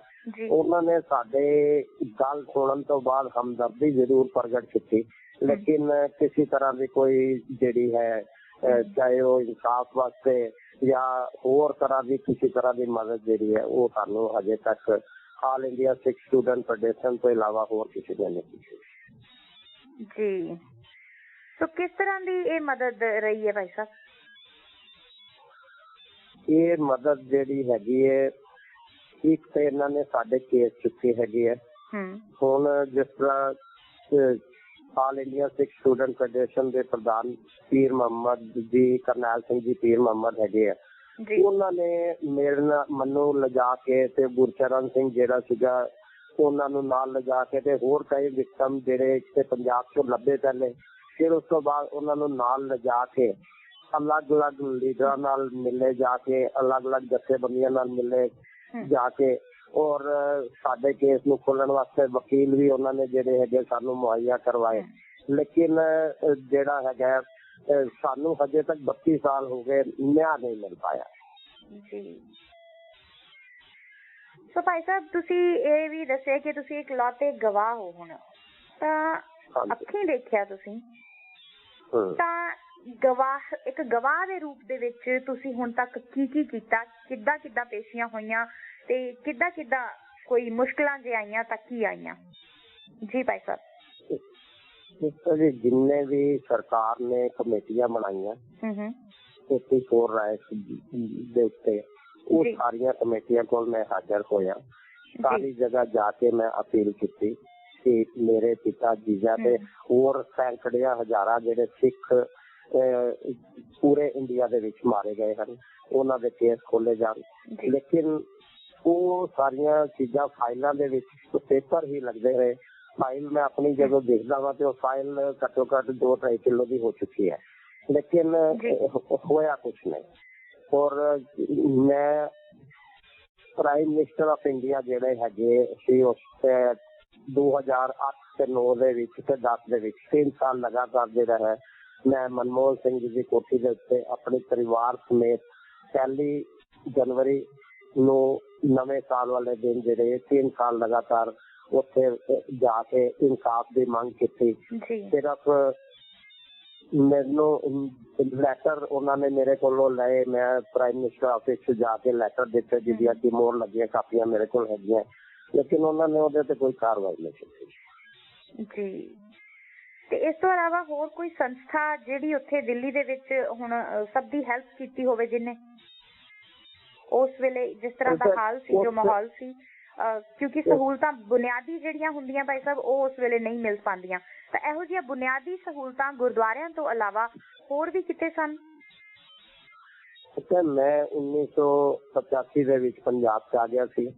ਦਿੱਲੀ ਦੇ ਵਿੱਚ ਕਿਹੜੀ ਜਥੇਬੰਦੀ ਨੇ ਕੀ ਕੰਮ ਕੀਤਾ ਮੈਨੂੰ ਉਹਦੀ ਕੋਈ ਖਾਸ ਜਾਣਕਾਰੀ ਨਹੀਂ ਹੈਗੀ, ਲੇਕਿਨ ਪੰਜਾਬ ਦੇ ਵਿੱਚ ਅਗਰ ਗੱਲ ਕਰੀਏ ਅਸੀਂ ਤੇ ਜਿਹੜਾ ਹੈ ਸਿੱਖ ਫਾਰ ਜਸਟਿਸ ਵਾਲਿਆਂ ਨੇ ਕੁਝ ਕੀਤਾ ਜਾਂ ਆਲ ਇੰਡੀਆ ਸਿੱਖ ਸਟੂਡੈਂਟ ਫੈਡਰੇਸ਼ਨ ਵਾਲਿਆਂ ਨੇ ਕੁਝ ਕੀਤਾ ਹੈਗਾ। ਉਸ ਤੋਂ ਇਲਾਵਾ ਮੈਨੂੰ ਕਈ ਜਥੇਬੰਦੀਆਂ ਨਾਲ ਮੁਲਾਕਾਤ ਹੋਈ, ਗੱਲਬਾਤ ਹੋਈ, ਜਾ ਕੇ ਮਿਲੇ ਵੀ, ਉਹ ਸਾਡੇ ਕੋਲ ਆਏ ਵੀ, ਲੇਕਿਨ ਹਮਦਰਦੀ ਤੋਂ ਇਲਾਵਾ ਜਿਹੜਾ ਹੈਗਾ ਸਾਡੇ ਨਾਲ ਹੋਰ ਕੋਈ ਮਤਲਬ ਕੁਝ ਨਹੀਂ ਹੋਇਆ ਜੀ। ਤੇ ਭਾਈ ਸਾਹਿਬ ਫਿਰ ਜਿਹੜੇ ਕੇਸ ਚੱਲ ਰਹੇ ਨੇ ਉਹਦਾ ਹੁਣ ਕਿੱਥੇ ਤੱਕ ਕੀ ਰਿਪੋਰਟ ਹੈ ਉਹਦੀ, ਤੇ ਤੁਸੀਂ ਜਦੋਂ ਗਵਾਹ ਦੇ ਤੌਰ ਤੇ ਜਾਂਦੇ ਹੋ ਤਾਂ ਕੀ ਸਭ ਆਰਾਮ ਨਾਲ ਹੁੰਦੀ ਹੈ ਗੱਲਬਾਤ ਉੱਥੇ, ਜਾਂ ਫਿਰ ਕਿਸੇ ਵੱਲੋਂ ਕੋਈ ਧਮਕੀ ਜਾਂ ਕੁਛ ਏਦਾਂ, ਕਦੇ ਜਾਨ ਦਾ ਕਦੇ ਖਤਰਾ, ਕਦੇ ਕੁਛ ਏਦਾਂ ਦੀ ਘਟਨਾ ਵੀ ਵਾਪਰੀ ਹੈ ਜੀ? ਜੀ 1992 ਤੋਂ ਬਾਅਦ ਕੇਸ ਜਿਹੜੇ ਸਾਰੇ ਮੇਰੇ ਬੰਦ ਹੋ ਗਏ ਸੀਗੇ, ਫਾਈਲਾਂ ਦੇ ਵਿੱਚ ਦਬ ਕੇ ਰਹਿ ਗਏ ਸੀਗੇ, ਤੇ ਹੁਣ ਜਿਹੜਾ ਹੈਗਾ ਕਈ ਚਿੱਠੀਆਂ ਲਿਖਣ ਤੋਂ ਬਾਅਦ ਪ੍ਰਾਈਮ ਮਿਨਿਸਟਰ ਆਫ ਇੰਡੀਆ ਨੂੰ ਮੇਰਾ ਕੇਸ ਦੁਬਾਰਾ ਜਿਹੜਾ ਹੈ ਰੀਓਪਨ ਹੋਇਆ ਹੈ। ਹਜੇ ਉਹਦੀ ਇਨਵੈਸਟੀਗੇਸ਼ਨ ਮਹਿਕਮੇ ਵੱਲੋਂ ਚੱਲ ਰਹੀ ਹੈ। ਉਹਦੇ 'ਚ ਮੇਰੇ 161 ਦੇ ਬਿਆਨ ਵੀ ਹੋ ਚੁੱਕੇ, 164 ਦੇ ਮੈਜਿਸਟ੍ਰੇਟ ਦੇ ਸਾਹਮਣੇ ਬਿਆਨ ਵੀ ਹੋ ਚੁੱਕੇ ਹੈ। ਜਿਹੜੀ ਗੱਲ ਡਰਨ ਵਾਲੀ ਹੈਗੀ ਹੈ, ਜਦੋਂ ਮੈਂ ਪ੍ਰਾਈਮ ਮਿਨਿਸਟਰ ਦੀ ਕੋਠੀ ਦੇ ਉੱਤੇ 3 ਸਾਲ ਜਿਹੜਾ ਹੈਗਾ ਮੁਜ਼ਾਹਰਾ ਕੀਤਾ ਹੈ ਤਾਂ ਮੇਰੀ ਫੈਕਟਰੀ ਦੇ ਵਿੱਚ ਕੁਝ ਅਣਪਛਾਤੇ ਬੰਦਿਆਂ ਨੇ ਆ ਕੇ ਮੈਨੂੰ ਬਹੁਤ ਡੀਮੋਰਲਾਈਜ਼ ਕੀਤਾ, ਔਰ ਬਾਅਦ ਚ ਜਦੋਂ ਮੈਂ ਡੀਮੋਰਲਾਈਜ਼ ਨਹੀਂ ਹੋਇਆ ਤੇ ਉਹਨਾਂ ਨੇ ਮੈਨੂੰ ਧਮਕਾਇਆ ਕਿ ਜਿਹੜਾ ਸਰਕਾਰਾਂ ਨਾਲ ਤੁਸੀਂ ਜਿਹੜਾ ਨਹੀਂ ਲੜ ਸਕਦੇ। ਅਸਲ ਚ ਸਾਨੂੰ ਜਿਹੜੇ ਜ਼ਖਮ ਦਿੱਤੇ ਉਹ ਕਾਂਗਰਸ ਸਰਕਾਰ ਨੇ ਦਿੱਤੇ। ਇਨਸਾਫ ਵੀ ਅਸੀਂ ਮੰਗਦੇ ਰਹੇ, 32 ਸਾਲ ਹੋ ਗਏ, ਕਾਂਗਰਸ ਵੀ ਜ਼ਿਆਦਾ ਦੇਰ ਸਰਕਾਰ ਰਹੀ, ਅਸੀਂ ਇਨਸਾਫ ਮੰਗਦੇ ਰਹੇ। ਉਹਨਾਂ ਨੇ ਜਿਨ੍ਹਾਂ ਨੇ ਸਾਡੇ ਤੇ ਜ਼ੁਲਮ ਕੀਤਾ ਸੀ ਉਹਨਾਂ ਨੇ ਸਾਨੂੰ ਇਨਸਾਫ ਕੀ ਦੇਣਾ ਸੀ। ਹੁਣ ਸਰਕਾਰ ਬਦਲੀ ਹੈਗੀ ਹੈ ਤੇ ਅਸੀਂ ਚਿੱਠੀ ਪੱਤਰੀ ਕੀਤੀ ਹੈਗੀ ਹੈ। ਹੁਣ ਜਿਹੜਾ ਹੈਗਾ ਕੇਸ ਥੋੜਾ ਜਿਹਾ ਜਿਹੜਾ ਹੈਗਾ ਹਿਲ ਜੁਲ ਸ਼ੁਰੂ ਹੋ ਗਈ ਹੈ। ਹੁਣ ਦੇਖੋ ਕਿ ਪੰਜਾਬ ਦੇ ਵਿੱਚ ਜਿਸ ਤਰ੍ਹਾਂ ਇਸ ਟਾਈਮ ਕੁਝ ਦਿਨਾਂ ਬਾਅਦ, ਕੁਝ ਮਹੀਨਿਆਂ ਬਾਅਦ ਇਲੈਕਸ਼ਨ ਆਉਣ ਵਾਲੇ ਹੈ, ਕਿ ਉਹ ਇੱਕ ਇਲੈਕਸ਼ਨ ਸਟੈਂਟ ਤੇ ਨਹੀਂ ਹੈਗਾ ਜਿਹੜਾ ਮੇਰਾ ਕੇਸ ਜਿਹੜਾ ਹੈਗਾ ਦੁਬਾਰਾ ਹਿਲ ਜੁਲ ਹੋਈ ਹੈ। ਮੈਨੂੰ ਤੇ ਲੱਗਦਾ ਹੈ ਕਿ 32 ਸਾਲ ਬੀਤ ਗਏ, ਮੇਰੀ ਉਮਰ ਹੁਣ 68 ਈਅਰ ਹੋ ਗਈ ਹੈ, ਸ਼ੂਗਰ ਦਾ ਮੈਂ ਮਰੀਜ਼ ਹੈਗਾ ਵਾ। ਪਤਾ ਨਹੀਂ ਗੁਰਚਰਨ ਸਿੰਘ ਵਕਨ ਜਾਂ ਹੋਰ ਜਿੰਨੇ ਵੀ ਲੋਕ ਜਿਹੜੇ ਇਹਦੇ ਚ ਪ੍ਰਭਾਵਿਤ ਹੋਏ ਸੀ ਉਹਨਾਂ ਚੋਂ ਕਈ ਮਰ ਖੱਪ ਗਏ, ਕਈ ਗਵਾਹ ਖਤਮ ਹੋ ਗਏ, ਕਈ अन्य ਬਜ਼ੁਰਗ ਹੋ ਗਏ ਜੋ ਗਵਾਹੀ ਦੇਣ ਦੇ ਲਾਇਕ ਹੀ ਨਹੀਂ ਰਹੇ। ਔਰ ਮੈਨੂੰ ਵੀ ਲੱਗਦਾ ਕਿ ਜੇ ਹੋਰ ਇਸ ਤਰ੍ਹਾਂ 5-7 ਸਾਲ ਹੋਰ ਕੇਸ ਖਿੱਚਦਾ ਰਿਹਾ, ਪਤਾ ਨਹੀਂ ਮੈਨੂੰ ਵੀ ਆਪਣੇ ਜ਼ਿੰਦਗੀ ਇਨਸਾਫ ਮਿਲੇਗਾ ਕਿ ਨਹੀਂ ਮਿਲੇਗਾ। ਜੀ ਭਾਈ ਸਾਹਿਬ, ਸੋ ਇਨਸਾਫ ਦੀ ਗੱਲ ਜਿਹੜੀ ਹੈ ਵਾਕਈ ਔਖੀ ਹੁੰਦੀ ਹੈ, ਪਰ ਫਿਰ ਵੀ ਤੁਹਾਡੇ ਵੱਲੋਂ ਹੁਣ ਅੱਗੇ ਦੀਆਂ ਕੋਸ਼ਿਸ਼ਾਂ ਕੀ ਹੋ ਰਹੀਆਂ ਨੇ? ਕੀ ਐਸਾ ਹੈ ਕਿ ਹੁਣ ਇਹ ਲੱਗੇ ਕਿ ਵਾਕਈ ਕੁਝ ਹੋ ਰਿਹਾ ਹੈ ਤੇ ਅੱਗੇ ਵੀ ਇਸ ਦਾ ਕੋਈ ਸਿੱਟਾ ਜਿਹੜਾ ਉਹ ਨਿਕਲੇਗਾ? ਜੀ ਮੈਨੂੰ ਜਿਹੜੀ SIT ਇਹਨਾਂ ਨੇ ਬਣਾਈ ਹੈ, ਉਹਨਾਂ ਨੇ ਭਰੋਸਾ ਦਵਾਇਆ ਕਿ ਅਸੀਂ ਫਰਵਰੀ 2017 ਤੱਕ ਤੁਹਾਡਾ ਕੇਸ ਜਿਹੜਾ ਹੈਗਾ ਉਹ ਕੋਰਟ ਦੇ ਵਿੱਚ ਲੈ ਕੇ ਜਾਵਾਂਗੇ। ਤੇ ਅਗਰ ਫਰਵਰੀ 2017 ਤੱਕ ਮੇਰਾ ਕੋਰਟ ਦੇ ਵਿੱਚ ਕੇਸ ਨਹੀਂ ਲੈ ਕੇ ਜਾਂਦੇ ਤੇ ਮੈਂ ਫਿਰ ਪ੍ਰਾਈਮ ਮਿਨਿਸਟਰ ਦੀ ਕੋਠੀ ਦੇ ਉੱਤੇ ਜਿਹੜਾ ਹੈਗਾ ਉਹ ਜ਼ਰੂਰ ਜਾ ਕੇ ਆਪਣੇ ਹੱਕ ਵਾਸਤੇ, ਇਨਸਾਫ ਵਾਸਤੇ ਜਿਹੜੀ ਮੰਗ ਕਰਾਂਗਾ। ਔਰ ਉਸ ਤੋਂ ਬਾਅਦ ਜੇ ਮੈਨੂੰ ਲੱਗੇਗਾ ਕਿ ਇਹ ਵੀ ਮੇਰੇ ਨਾਲ ਟਾਲ ਮਟੋਲ ਕਰ ਰਹੇ ਹਨ ਤੇ ਮੈਂ ਹੁਣ ਤੁਹਾਨੂੰ ਕੀ ਕਹਾਂ, ਜਦੋਂ ਬੰਦੇ ਦਾ ਦੀ ਖਵਾਇਸ਼ ਜਿਹੜੀ ਹੈ ਉਹ ਪੂਰੀ ਨਹੀਂ ਹੁੰਦੀ ਤਾਂ ਫਿਰ ਉਹ ਕਿਸੇ ਵੀ ਹੱਦ ਤੱਕ ਜਾ ਸਕਦਾ ਹੈ। ਤੇ ਮੈਂ ਤੇ ਇਹ ਕਰਨਾ ਕਿ ਮੈਨੂੰ ਉਸ ਹੱਦ ਤੱਕ ਜਾਣ ਵਾਸਤੇ ਮਜਬੂਰ ਨਾ ਹੋਣਾ ਪਵੇ। ਜੀ, ਤੇ ਇਸ ਤੋਂ ਇਲਾਵਾ ਜਿਹੜੇ ਕਮਿਸ਼ਨ ਬਣਦੇ ਆ ਉਸ ਬਾਰੇ ਕੀ ਕਹੋਗੇ? ਹਜੇ ਤੱਕ ਜਿੰਨੇ ਕਮਿਸ਼ਨ ਬਣੇ ਆ ਜੀ ਸਾਰੇ ਸਾਨੂੰ ਆਈ ਵਾਸ਼ ਵਾਸਤੇ ਹੀ ਬਣੇ ਹੈਗੇ ਆ। ਉਹ ਸਿਰਫ ਟਾਈਮ ਨੂੰ ਲੰਘਾਉਣ ਦਾ ਇੱਕ ਤਰੀਕਾ ਸਰਕਾਰਾਂ ਨੇ ਬਣਾਇਆ ਹੋਇਆ ਹੈ। ਕਾਂਗਰਸ ਸਰਕਾਰ ਰਹੀ, ਉਹਨੇ ਕਈ ਕਮਿਸ਼ਨ ਬਣਾਏ, 7-8 ਕਮਿਸ਼ਨ ਬਣਾਏ। ਉਹ ਤੁਸੀਂ ਦੇਖ ਲਓ 32 ਸਾਲ ਹੋ ਗਏ, ਤੁਹਾਡੇ ਸਾਹਮਣੇ ਹੀ ਹੈ। ਕਿਸੇ ਕੋਲੋਂ ਛੁੱਟੀ ਗੱਲ ਨਹੀਂ, ਸਿਰਫ ਫਾਈਲਾਂ ਦੇ ਵਿੱਚ ਕੇਸ ਚੱਲੇ ਤੇ ਫਾਈਲਾਂ 'ਚ ਬੰਦ ਹੋ ਗਏ, ਇਨਸਾਫ ਕਿਸੇ ਨੂੰ ਨਹੀਂ ਮਿਲਿਆ। ਹੁਣ ਜਿਹੜੀ ਨਵੀਂ SIT ਮਿਲੀ ਬਣੀ ਹੈਗੀ ਹੈ, ਉਹ ਉਹਨਾਂ ਨੇ ਮੈਨੂੰ ਇੱਕ ਭਰੋਸਾ ਦਵਾਇਆ ਕਿ ਅਸੀਂ ਤੁਹਾਡਾ ਜਨਵਰੀ ਜਾਂ ਫਰਵਰੀ 2017 ਤੱਕ ਕੇਸ ਜਿਹੜਾ ਹੈਗਾ ਕੋਰਟ ਦੇ ਵਿੱਚ ਪਾ ਦੇਵਾਂਗੇ। ਅਜੇ ਸਾਡੀ ਇਨਵੈਸਟੀਗੇਸ਼ਨ ਉਹ ਕਹਿੰਦੇ ਚੱਲ ਰਹੀ ਹੈਗੀ ਹੈ, ਤੇ ਅਗਰ ਉਹ ਵੀ ਜਿਹੜਾ ਹੈਗਾ ਕੇਸ ਕਿਸੇ ਅੰਜਾਮ ਤੱਕ ਪਹੁੰਚੇ ਤਾਂ ਠੀਕ ਹੈ, ਨਹੀਂ ਤਾਂ ਫਿਰ ਇੱਕ ਵਕਤ ਨੂੰ ਧੱਕਾ ਲਗਾਉਣ ਵਾਲੀ ਗੱਲ ਹੀ ਜਿਹੜੀ ਮੈਨੂੰ ਲੱਗਦੀ ਹੈ ਜੀ। ਸੋ SITs ਬਣਦੀਆਂ ਨੇ, ਫਲਾਣਾ ਕਮਿਸ਼ਨ, ਟਮਕਾਣਾ ਕਮਿਸ਼ਨ, ਸੋ ਇਹਦਾ ਇੱਕ ਤਾਂ ਇਹਦਾ ਸਮਝ ਆਉਂਦਾ, ਆਮ ਇਨਸਾਨ ਵੀ ਸਮਝ ਸਕਦਾ ਕਿ ਸਿਰਫ ਇਹ ਨਾਮ ਕਰਨ ਲਈ ਹੀ ਵੀ ਚਲੋ ਅਸੀਂ ਕੁਛ ਕੀਤਾ, ਇਸ ਲਈ ਹੀ ਇਹ ਸਭ ਹੋ ਰਿਹਾ। ਪਰ ਇਸ ਦੇ ਪਿੱਛੇ ਜਿਹੜੇ ਉਸ ਵੇਲੇ ਜਿਹੜੇ ਹਾਲਾਤ ਤੁਹਾਨੂੰ ਵੀ ਉਹਨਾਂ ਚੋਂ ਲੰਘਣਾ ਪਿਆ, ਕਾਰੋਬਾਰ ਦੁਬਾਰਾ ਸ਼ੁਰੂ ਕਰਨਾ, ਸਭ ਕੁਝ ਦੁਬਾਰਾ ਸ਼ੁਰੂ ਕਰਨਾ, ਸੋ ਐਸੇ ਹਾਲਾਤਾਂ ਦੇ ਵਿੱਚ ਜਦੋਂ ਤੁਸੀਂ ਪੰਜਾਬ ਵੀ ਆਏ ਹੋ ਤਾਂ ਪੰਜਾਬ 'ਚ ਆ ਕੇ ਕੀ ਕੁਛ ਏਦਾਂ ਦਾ ਇੱਥੇ ਵੀ ਕੋਈ ਧਮਕੀਆਂ ਮਿਲੀਆਂ ਪੰਜਾਬ 'ਚ? ਤੇ ਕਮਿਸ਼ਨ ਵਾਲੇ ਜਿਹੜੇ ਬੈਠਦੇ ਆ, ਫਿਰ ਉਹਨਾਂ ਵੱਲੋਂ ਜਦੋਂ ਕੋਈ ਬੁਲਾਵੇ ਆਉਂਦੇ ਆ ਜੀ, ਬਿਆਨ ਹੁੰਦੇ ਆ, ਸੋ ਇਸ ਦੌਰਾਨ ਕੀ ਕੁਛ ਏਦਾਂ ਦਾ ਵਾਪਰਿਆ ਕਿ ਜਿਹੜਾ ਤੁਹਾਨੂੰ ਲੱਗਦਾ ਕਿ ਉਹ ਨਹੀਂ ਸੀ ਵਾਪਰਨਾ ਚਾਹੀਦਾ ਤੇ ਸਰਕਾਰ ਦੀ ਹੀ ਕੋਈ ਚਾਲ ਹੈ ਜਾਂ ਸਰਕਾਰ ਵੱਲੋਂ ਕੁਛ ਏਦਾਂ ਦਾ ਕੀਤਾ ਜਾ ਰਿਹਾ ਜੋ ਨਹੀਂ ਸੀ ਹੋਣਾ ਚਾਹੀਦਾ? ਇਸ ਤਰ੍ਹਾਂ ਕਿ ਜਿਹੜਾ ਪੰਜਾਬ ਦੇ ਵਿੱਚ ਆਉਣ ਤੋਂ ਬਾਅਦ ਜਿਹੜੀ ਮੈਨੂੰ ਧਮਕੀ ਮਿਲੀ, ਉਹ ਜਦੋਂ ਮੈਂ ਪ੍ਰਾਈਮ ਮਿਨਿਸਟਰ ਮਨਮੋਹਨ ਸਿੰਘ ਦੀ ਕੋਠੀ ਦੇ ਉੱਤੇ 3 ਸਾਲ ਲਗਾਤਾਰ 1 ਜਨਵਰੀ ਵਾਲੇ ਦਿਨ ਇਨਸਾਫ ਦੀ ਮੰਗ ਲਈ ਭੁੱਖ ਹੜਤਾਲ ਕੀਤੀ, ਉਸ ਦੌਰਾਨ ਜਿਹੜੇ ਹੈ ਮੈਨੂੰ ਧਮਕੀਆਂ ਮਿਲੀਆਂ। ਪਹਿਲੇ ਤੇ ਉਹਨਾਂ ਨੇ ਕਿਹਾ ਕਿ ਤੁਸੀਂ ਇਹ ਕੇਸ ਜਿਹੜਾ ਹੈਗਾ ਦਿੱਲੀ ਦੇ ਵਿੱਚ ਹੋਇਆ ਤੇ ਤੁਸੀਂ ਜਿਹੜਾ ਹੈਗਾ ਇੱਥੇ ਬੈਠ ਕੇ ਇਨਸਾਫ ਮੰਗਦੇ ਹੋ। ਦੂਸਰਾ ਜਿਹੜਾ ਉਹਨਾਂ ਨੇ ਆ ਕੇ ਡੀਮੋਰਲਾਈਜ਼ ਕੀਤਾ। ਤੀਸਰਾ ਜਿਹੜਾ ਫਿਰ ਜਦੋਂ ਮੈਂ ਡੀਮੋਰਲਾਈਜ਼ ਨਹੀਂ ਹੋਇਆ ਤੇ ਉਹਨਾਂ ਨੇ ਮੈਨੂੰ ਧਮਕਾਇਆ ਕਿ ਤੁਹਾਡੇ 'ਚ ਜੋ ਕਰਨਾ ਤੁਸੀਂ ਕਰ ਲਓ, ਅਸੀਂ ਜਿਹੜਾ ਹੈਗਾ ਸਾਨੂੰ ਕਿਸੇ ਚੀਜ਼ ਦਾ ਕੋਈ ਡਰ ਨਹੀਂ ਹੈਗਾ। ਔਰ ਉਹਦੀ ਜਿਹੜੀ ਸ਼ਿਕਾਇਤ ਵੀ ਮੈਂ ਜਿਹੜੀ ਹੈ ਉਹ ਕੀਤੀ ਸੀ ਪੁਲਿਸ ਸਟੇਸ਼ਨ ਦੇ ਵਿੱਚ, ਲੇਕਿਨ ਪੁਲਿਸ ਨੇ ਵੀ ਕੋਈ ਮੇਰੇ ਨਾਲ ਕੁਛ ਨਹੀਂ ਕੀਤਾ। ਹੁਣ ਵੀ ਜਿਹੜੇ SIT ਨਵੀਂ ਬਣੀ ਹੈ ਉਹਨਾਂ ਦਾ ਜਿਹੜੇ ਹੈਡ ਹੈਗੇ ਆ ਉਹਨਾਂ ਨਾਲ ਮੇਰੀ ਮੁਲਾਕਾਤ ਹੋਈ ਸੀ ਹੁਣ ਕੁਛ ਦਿਨ ਪਹਿਲੇ, 3-4 ਦਿਨ ਪਹਿਲੇ, ਤੇ ਮੈਂ ਉਹਨਾਂ ਨੂੰ ਇਹ ਹੀ ਕਿਹਾ ਸੀਗਾ ਕਿ ਜਿਹੜਾ ਮੈਨੂੰ ਜਿਸ ਤਰ੍ਹਾਂ ਪਹਿਲੇ ਧਮਕੀਆਂ ਮਿਲੀਆਂ, ਹੁਣ ਜੇ ਮੈਨੂੰ ਧਮਕੀ ਮਿਲੇ ਤਾਂ ਮੈਂ ਕੀ ਕਰਾਂ? ਉਹ ਕਹਿੰਦੇ ਜੀ ਪਹਿਲੇ ਕਾਂਗਰਸ ਦਾ ਰਾਜ ਸੀ, ਤੁਹਾਨੂੰ ਧਮਕੀਆਂ ਮਿਲਦੀਆਂ ਸੀ, ਹੁਣ ਜਿਹੜਾ ਹੈਗਾ ਰਾਜ ਬਦਲ ਗਿਆ ਹੈਗਾ, ਇਹਦੀ ਉਮੀਦ ਨਹੀਂ ਹੈ। ਫਿਰ ਵੀ ਜੇ ਤੁਹਾਨੂੰ ਕਿਸੇ ਤਰ੍ਹਾਂ ਦੀ ਕੋਈ ਪਰੇਸ਼ਾਨੀ ਆਉਂਦੀ ਹੈ ਤਾਂ ਤੁਸੀਂ ਸਾਡੇ ਨੌਲੇਜ ਦੇ ਵਿੱਚ ਲਿਆਓ, ਸਾਡੇ ਕੋਲੋਂ ਜੋ ਵੀ ਬੈਸਟ ਹੋ ਸਕੇਗਾ ਉਹ ਅਸੀਂ ਤੁਹਾਡੇ ਵਾਸਤੇ ਕਰਾਂਗੇ।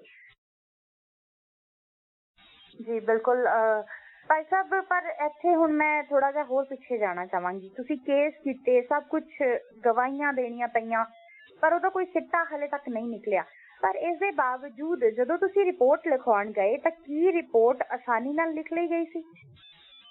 ਨਹੀਂ ਜੀ, ਇਸ ਤਰ੍ਹਾਂ ਹੈਗਾ ਜੀ, ਰਿਪੋਰਟ ਜਿਹੜੀ ਅਸੀਂ ਲਿਖਾਉਣ ਗਏ ਸੀਗੇ ਉਹ ਰਿਪੋਰਟ ਜਦੋਂ ਉਹਨਾਂ ਨੇ ਪੜ੍ਹੀ ਤੇ ਉਹਨਾਂ ਨੇ ਕਿਹਾ ਸਰਦਾਰ ਜੀ ਤੁਹਾਡਾ ਦਿਮਾਗ ਖਰਾਬ ਹੈ, ਤੁਹਾਡੇ ਘਰ ਦੇ ਜੀ ਜਿਹੜੇ 2 ਮਰ ਗਏ ਆ, ਹੁਣ ਬਾਕੀ ਦੇ ਵੀ ਜੇ ਤੁਸੀਂ ਖਤਮ ਕਰਾਣੇ ਆ ਤੇ ਇਹ ਰਿਪੋਰਟ ਤਾਂ ਤੁਸੀਂ ਸਾਨੂੰ ਦਿਓ। ਤੇ ਉਸ ਰਿਪੋਰਟ ਦੇ ਵਿੱਚ ਮੈਂ ਜਿਹੜਾ ਹੈ ਸੱਜਣ ਕੁਮਾਰ ਦਾ ਸਾਰਾ ਨਾਮ ਜਿਹੜਾ ਲਿਖਿਆ ਸੀਗਾ, ਉਹਨਾਂ ਨੇ ਉਸ ਰਿਪੋਰਟ ਤੇ ਮੇਰੇ ਕੋਲ ਲੈ ਲਈ, ਰਜਿਸਟਰ ਨਹੀਂ ਕੀਤੀ। ਇੱਕ ਜਿਹੜੀ ਮੈਨੂੰ ਉਹਨਾਂ ਨੇ FIR ਦੀ ਕਾਪੀ 3 ਦਿਨ ਬਾਅਦ ਉਸ ਤੋਂ ਬਾਅਦ ਦਿੱਤੀ, ਉਹਦੇ ਵਿੱਚ ਉਹ ਜਿਹੜੀ ਰਿਪੋਰਟ ਮੈਂ ਜਿਹੜੀ FIR ਵਾਸਤੇ ਮੈਂ ਐਪਲੀਕੇਸ਼ਨ ਦਿੱਤੀ ਸੀ ਉਸ ਦਾ 1% ਵੀ ਵੇਰਵਾ ਨਹੀਂ ਸੀ। ਸਿਰਫ ਉਹ ਜਿਹੜੀ FIR ਉਹਨਾਂ ਨੇ ਮੈਨੂੰ 3 ਦਿਨ ਬਾਅਦ ਦਿੱਤੀ, ਉਹਦੇ ਵਿੱਚ ਕਿੱਥੇ ਕਿੱਥੇ ਬੰਦੇ ਆਦੀਆਂ ਲਾਸ਼ਾਂ ਪਈਆਂ ਸੀ, ਕਿੱਥੇ ਟਰੱਕ ਕਰਦੇ ਪਏ ਸੀ, ਉਹ ਜਿਹਾ ਦੇਖ ਕੇ ਉਹਦੇ ਵਿੱਚ ਉਸ ਰਿਪੋਰਟ ਦੇ ਵਿੱਚ ਮੇਰੇ ਪਿਤਾ ਜੀ ਦਾ ਵੀ ਜ਼ਿਕਰ ਕਰਤਾ ਵੀ ਇਹ ਰੋਡ ਦੇ ਉੱਤੇ ਪੁਰਾਣੀ ਜਗ੍ਹਾ ਦੇ ਉੱਤੇ ਜਿਹੜੇ ਹੈਗੇ ਉਹ ਡੈਡ ਬਾਡੀ ਮਿਲੀ, ਲੇਕਿਨ ਸਾਨੂੰ ਕਦੇ ਵੀ ਉਹਨਾਂ ਨੇ ਨਾ ਡੈਡ ਬਾਡੀ ਦਿਖਾਈ ਔਰ ਨਾ ਹੀ ਸਾਨੂੰ ਕਦੀ ਡੈਡ ਬਾਡੀ ਸਾਡੇ ਹਵਾਲੇ ਕੀਤੀ ਗਈ। ਤੇ ਇਹ ਪ੍ਰੋਬਲਮ ਸਾਨੂੰ ਆਈ, ਅਸੀਂ ਭਟਕਦੇ ਰਹੇ, ਥਾਣਿਆਂ ਦੇ ਵਿੱਚ ਭਟਕਦੇ ਰਹੇ, ਹਸਪੀਟਲਾਂ ਦੇ ਵਿੱਚ ਵੀ ਭਟਕੇ ਜਾ ਕੇ ਵੀ ਸ਼ਾਇਦ ਕਿੱਥੇ ਹੋਣ, ਲੇਕਿਨ ਉਹਨਾਂ ਨੇ ਸਾਨੂੰ ਇਹ ਲਿਖ ਕੇ ਦਿੱਤਾ ਵੀ ਤੁਹਾਡੇ ਫਾਦਰ ਦੀ ਜਿਹੜੀ ਹੈ 2 ਨਵੰਬਰ 1984 ਨੂੰ ਡੈਥ ਹੋ ਗਈ ਹੈ, ਲੇਕਿਨ ਬਾਡੀ ਜਿਹੜੀ ਹੈਗੀ ਹੈ ਸਾਨੂੰ ਨਾ ਪਿਤਾ ਜੀ ਤੇ ਨਾ ਜੀ ਜੀ ਕਿਸੇ ਦੀ ਨਹੀਂ ਮਿਲੀ। ਓਕੇ, ਸੋ ਬੋਡੀ ਨਹੀਂ ਮਿਲੀ ਤਾਂ ਫਿਰ ਉਸ ਤੋਂ ਬਾਅਦ ਪਰਿਵਾਰ ਦੀ ਜੋ ਹਾਲਤ ਸੀ ਉਸ ਨੂੰ ਕੀ ਤੁਸੀਂ ਬਿਆਨ ਕਰ ਸਕਦੇ ਹੋ ਜੀ? ਇਸ ਤਰ੍ਹਾਂ ਜੀ, ਜਿਸ ਤਰ੍ਹਾਂ 1 ਨਵੰਬਰ 1984 ਨੂੰ ਹਮਲਾ ਹੋਇਆ ਗੁਰਦੁਆਰਾ ਸਾਹਿਬ ਤੇ, ਗੁਰਦੁਆਰਾ ਸਾਹਿਬ ਦੀ ਅੱਗ ਬੁਝਾਉਣ ਤੋਂ ਬਾਅਦ ਜਿਹੜਾ ਸਾਡੇ ਪਰਿਵਾਰਾਂ ਦੇ ਉੱਤੇ, ਸਾਡੀ ਕਲੋਨੀ ਦੇ ਵਿੱਚ ਹਮਲਾ ਹੋਇਆ, ਉਸ ਹਮਲੇ ਦੇ ਵਿੱਚ ਇੱਕ ਤੇ ਮੇਰੀਆਂ ਅੱਖਾਂ ਦੇ ਸਾਹਮਣੇ ਜਿਹੜਾ ਹੈਗਾ ਨਾਥ ਸਿੰਘ ਦੇ ਲੜਕੇ ਨੂੰ ਜਿਹੜਾ ਹੈਗਾ ਉਹਨਾਂ ਦੇ ਟਰੱਕ ਨੂੰ ਅੱਗ ਲਗਾ ਕੇ ਉਹਦੇ ਵਿੱਚ ਸਾੜਿਆ, ਤੇ ਮੇਰੀਆਂ ਬਿਲਕੁਲ ਅੱਖਾਂ ਦੇ ਸਾਹਮਣੇ ਹੋਇਆ। ਔਰ ਇਹ ਦੇਖਣ ਤੋਂ ਬਾਅਦ, ਔਰ ਮੇਰੇ ਮਾਤਾ ਜੀ ਨੂੰ ਦੇਖਣ ਤੋਂ ਬਾਅਦ ਉਹਨਾਂ ਦੇ ਮੱਥੇ ਦੇ ਵਿੱਚ ਚਿੱਟ ਲੱਗੀ, ਮੇਰੇ ਪਿਤਾ ਜੀ ਨੂੰ ਦੇਖਣ ਤੋਂ ਬਾਅਦ ਜਿਹੜਾ ਹੈਗਾ ਅਸੀਂ ਇਤਨੇ ਜ਼ਿਆਦਾ ਡਰ ਗਏ ਕਿ ਅਸੀਂ ਆਪਣਾ ਘਰ ਖੁੱਲਾ ਛੱਡ ਕੇ ਜਿਹੜਾ ਹੈ ਦੌੜ ਪਏ ਬਾਹਰ ਵੱਲ ਨੂੰ। ਤੇ ਸਾਡੇ ਘਰ ਦੇ ਬਿਲਕੁਲ ਸਾਹਮਣੇ ਇੱਕ ਪਰਿਵਾਰ ਸੀ, ਤਿਲਕ ਰਾਜ ਜੀ, ਉਹਨਾਂ ਨੇ ਮੇਰੀਆਂ 4 ਭੈਣਾਂ ਨੂੰ ਔਰ ਮੇਰੀ ਜਿਹੜੀ ਸਿਸਟਰ ਦਾ ਦਿੱਤਾ ਹੋਇਆ ਸੀ ਉਸ ਦਿਨ 24 ਜਾਂ 27 ਦਿਨ ਦਾ ਸੀਗਾ, ਉਹਨਾਂ ਨੂੰ ਆਪਣੇ ਘਰ ਕਰਨ ਦਿੱਤੇ। ਮੇਰੇ ਭਰਾ ਨੂੰ ਜਿਹੜਾ ਹੈਗਾ ਕੋਈ ਹੋਰ ਪਰਿਵਾਰ ਸਾਡੇ ਸਾਹਮਣੇ ਗਲੀ ਤੋਂ ਪਿਛਲੇ ਪਾਸੇ ਜਿਹੜਾ ਹੈਗਾ ਉਹ ਆਪਣੇ ਘਰ ਲੈ ਗਏ। ਉਹਨਾਂ ਨੇ ਵੀ, ਉਹ ਹਿੰਦੂ ਪਰਿਵਾਰ ਸੀ, ਉਹ ਮੇਰਾ ਬ੍ਰਦਰ ਕਾਫੀ ਛੋਟਾ ਸੀਗਾ, ਉਹਦੀਆਂ ਦਾੜੀ ਮੁੱਛਾਂ ਵਗੈਰਾ ਨਹੀਂ ਸੀ ਆਈਆਂ, ਉਹਨਾਂ ਨੇ ਉਹਦੇ ਵਾਲ ਕੱਟ ਕੇ ਤੇ ਉਹਨੂੰ ਲੜਕੀਆਂ ਦੇ ਕੱਪੜੇ ਬਣਾ ਸੁਆ ਕੇ ਆਪਣੇ ਘਰ ਦੇ ਵਿੱਚ ਸ਼ਰਨ ਦਿੱਤੇ। ਇੱਕ ਬੁੱਢੀ ਮਾਤਾ ਜਿਹੜੀ ਹੈ ਮੰਦਿਰ ਦੇ ਬਿਲਕੁਲ ਸਾਹਮਣੇ ਉਹਨਾਂ ਦਾ ਘਰ ਸੀ, ਮੈਨੂੰ, ਮੇਰੇ ਪਿਤਾ ਜੀ ਨੂੰ ਤੇ ਮੇਰੇ ਜੀਜਾ ਜੀ ਨੂੰ, ਮੇਰੇ ਪਿਤਾ ਜੀ ਬਹੁਤ ਜ਼ਿਆਦਾ ਫੱਟੜ ਸੀ, ਜਦੋਂ ਅਸੀਂ ਬਾਹਰ ਦੌੜੇ ਤੇ ਉਹਨੇ ਆਪਣੇ ਘਰ ਦਾ ਦਰਵਾਜ਼ਾ ਖੋਲਿਆ, ਸਾਨੂੰ ਅੰਦਰ ਕਰਕੇ ਤੇ ਦਰਵਾਜ਼ੇ ਨੂੰ ਤਾਲਾ ਮਾਰ ਕੇ ਤੇ ਆਪ ਸਾਹਮਣੇ ਮੰਦਿਰ ਦੇ ਵਿੱਚ ਬੈਠ ਗਏ ਜਾ ਕੇ। ਸਾਨੂੰ ਸਾਡੇ ਪਰਿਵਾਰ, ਸਾਡੇ ਪੜੋਸੀਆਂ ਨੇ, ਸਾਡੇ ਮਹੱਲੇ ਵਾਲਿਆਂ ਨੇ ਕਿਸੇ ਤਰ੍ਹਾਂ ਦਾ ਕੋਈ ਦੁੱਖ ਦਰਦ ਨਹੀਂ ਦਿੱਤਾ, ਹਰ ਬੰਦੇ ਨੇ ਸਾਡੀ ਸਹਾਇਤਾ ਕੀਤੀ। ਲੇਕਿਨ ਜਿਹੜੇ ਸਰਕਾਰਾਂ ਨੇ ਜਿਹੜੇ ਹੈ ਉਹ ਸਾਨੂੰ ਜ਼ਖਮ ਵੀ ਦਿੱਤੇ ਤੇ ਸਾਡੇ ਜਿਹੜੇ ਜਿੰਦਾ ਚਲਾਏ ਗਏ ਉਹ ਸਾਰਾ ਸਮੇਂ ਦੀਆਂ ਸਰਕਾਰਾਂ ਨੇ ਕੀਤਾ। ਸੋ ਇਹ ਕਿਹਾ ਜਾਵੇ ਕਿ ਇਨਸਾਨੀਅਤ ਉਸ ਵੇਲੇ ਵੀ ਉੱਥੇ ਹਲੇ ਜ਼ਿੰਦਾ ਸੀ, ਉਹ ਵੀ ਵੱਡੇ ਪੱਧਰ ਤੇ, ਕਿਉਂਕਿ ਜਦੋਂ ਸਾਰੇ ਮਦਦ ਕਰਨ ਤਾਂ ਬੜੀ ਵੱਡੀ ਗੱਲ ਹੁੰਦੀ ਹੈ ਉਸ ਵੇਲੇ ਦੀ। ਜਿਸ ਵੇਲੇ ਭੀੜ ਇੰਨੀ ਵੱਡੀ ਟੁੱਟ ਕੇ ਪਵੇ ਤੇ ਫਿਰ ਵੀ ਤੁਹਾਡੀ ਕੋਈ ਮਦਦ ਕਰ ਦੇਵੇ, ਉਹ ਮਾਇਨੇ ਰੱਖਦਾ। ਤੇ ਭਾਈ ਸਾਹਿਬ, ਇਹਨਾਂ ਚੋਂ ਜਿਹੜੇ ਪਰਿਵਾਰ ਸਨ ਜਿਨ੍ਹਾਂ ਨੇ ਮਦਦ ਕੀਤੀ, ਕਿ ਅੱਜ ਵੀ ਤੁਸੀਂ ਉਹਨਾਂ ਨਾਲ ਬੋਲਚਾਲ ਰੱਖਿਆ ਹੋਇਆ ਜਾਂ ਫਿਰ ਸਾਰੇ ਬਿਖਰ ਗਏ ਨੇ ਇੱਧਰ ਉੱਧਰ? ਉਹਨਾਂ ਚੋਂ ਕੁਛ ਲੋਕ ਤੇ ਇਸ ਦੁਨੀਆ ਦੇ ਵਿੱਚ ਹੈ ਨਹੀਂ, ਕੁਛ ਲੋਕ ਉੱਥੋਂ ਸ਼ਿਫਟ ਕਰ ਗਏ ਜੀ, ਔਰ ਕੁਛ ਲੋਕ ਉੱਥੇ ਹੈਗੇ ਆ ਹਜੇ ਵੀ। ਲੇਕਿਨ 1985 ਤੋਂ ਬਾਅਦ ਮੈਂ ਇੱਕ ਵਾਰੀ 1986 ਤੋਂ ਉੱਥੇ ਗਿਆ ਸੀਗਾ। ਉਹਦਾ ਕਾਰਨ ਇਹ ਹੋਇਆ ਸੀਗਾ ਕਿ ਜਦੋਂ ਅਸੀਂ ਪੰਜਾਬ ਸ਼ਿਫਟ ਕਰ ਗਏ ਤਾਂ ਅਸੀਂ ਦੇਸ਼ ਮਕਾਨ 'ਚ ਰਹਿੰਦੇ ਸੀ, ਉਹ ਮਕਾਨ ਕਿਸੇ ਨੂੰ ਹਿੰਦੂ ਵੀਰ ਨੂੰ ਕਿਰਾਏ ਦੇ ਉੱਤੇ ਦਿੱਤਾ, ਲੇਕਿਨ ਉਹਨੂੰ ਲੋਕਾਂ ਨੇ ਇਹ ਸਮਝਾ ਦਿੱਤਾ ਵੀ ਇਹਦੇ ਛੱਡ ਕੇ ਪੰਜਾਬ ਚਲੇ ਗਏ। ਉਹਨਾਂ ਨੇ ਸਿਰਫ 1 ਮਹੀਨੇ ਦਾ ਸਾਨੂੰ ਕਿਰਾਇਆ ਦਿੱਤਾ, 2 ਸਾਲ ਉਹ ਸਾਡੇ ਮਕਾਨ ਦੇ ਵਿੱਚ ਰਹੇ ਔਰ ਉਹਨਾਂ ਨੇ ਸਾਨੂੰ 1 ਰੁਪਇਆ ਕਿਰਾਇਆ ਨਹੀਂ ਦਿੱਤਾ। ਤੇ ਉਲਟਾ ਅਸੀਂ 1986 ਦੇ ਵਿੱਚ ਜਿਹੜਾ ਹੈਗਾ 20,000 ਰੁਪਇਆ ਹੱਥੋਂ ਦੇ ਕੇ ਤੇ ਲੋਕਾਂ ਨੂੰ ਵਿੱਚ ਪਾ ਕੇ ਬੜੀ ਮੁਸ਼ਕਲ ਜਿਹੜਾ ਮਕਾਨ ਖਾਲੀ ਕਰਾਇਆ ਔਰ ਫਿਰ ਮਕਾਨ ਨੂੰ ਮਿੱਟੀ ਦੇ ਭਾਅ ਵਿੱਚ ਦਿੱਤਾ।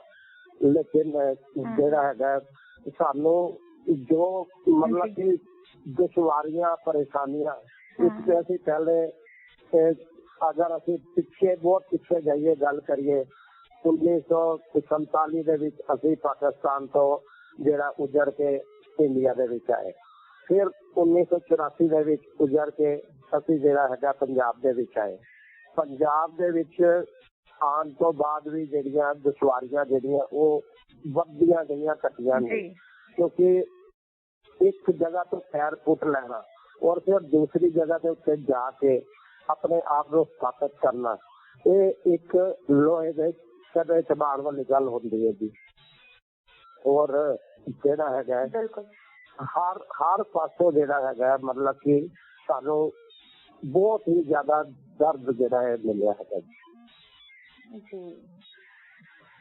ਸੋ ਭਾਈ ਸਾਹਿਬ, ਇਹ ਇੰਨੇ ਸਾਲ ਜਿਹੜੇ ਸਨ, 32 ਸਾਲ ਬਹੁਤ ਹੁੰਦੇ ਆ, ਤੇ ਇਹਨਾਂ ਸਾਲਾਂ ਦੇ ਦੌਰਾਨ ਜ਼ਿੰਦਗੀ ਕਿੱਦਾਂ ਰਹੀ ਤੇ ਕਿੱਦਾਂ ਇਹਨੇ ਰੰਗ ਬਦਲੇ ਹੋਣਗੇ ਜੀ?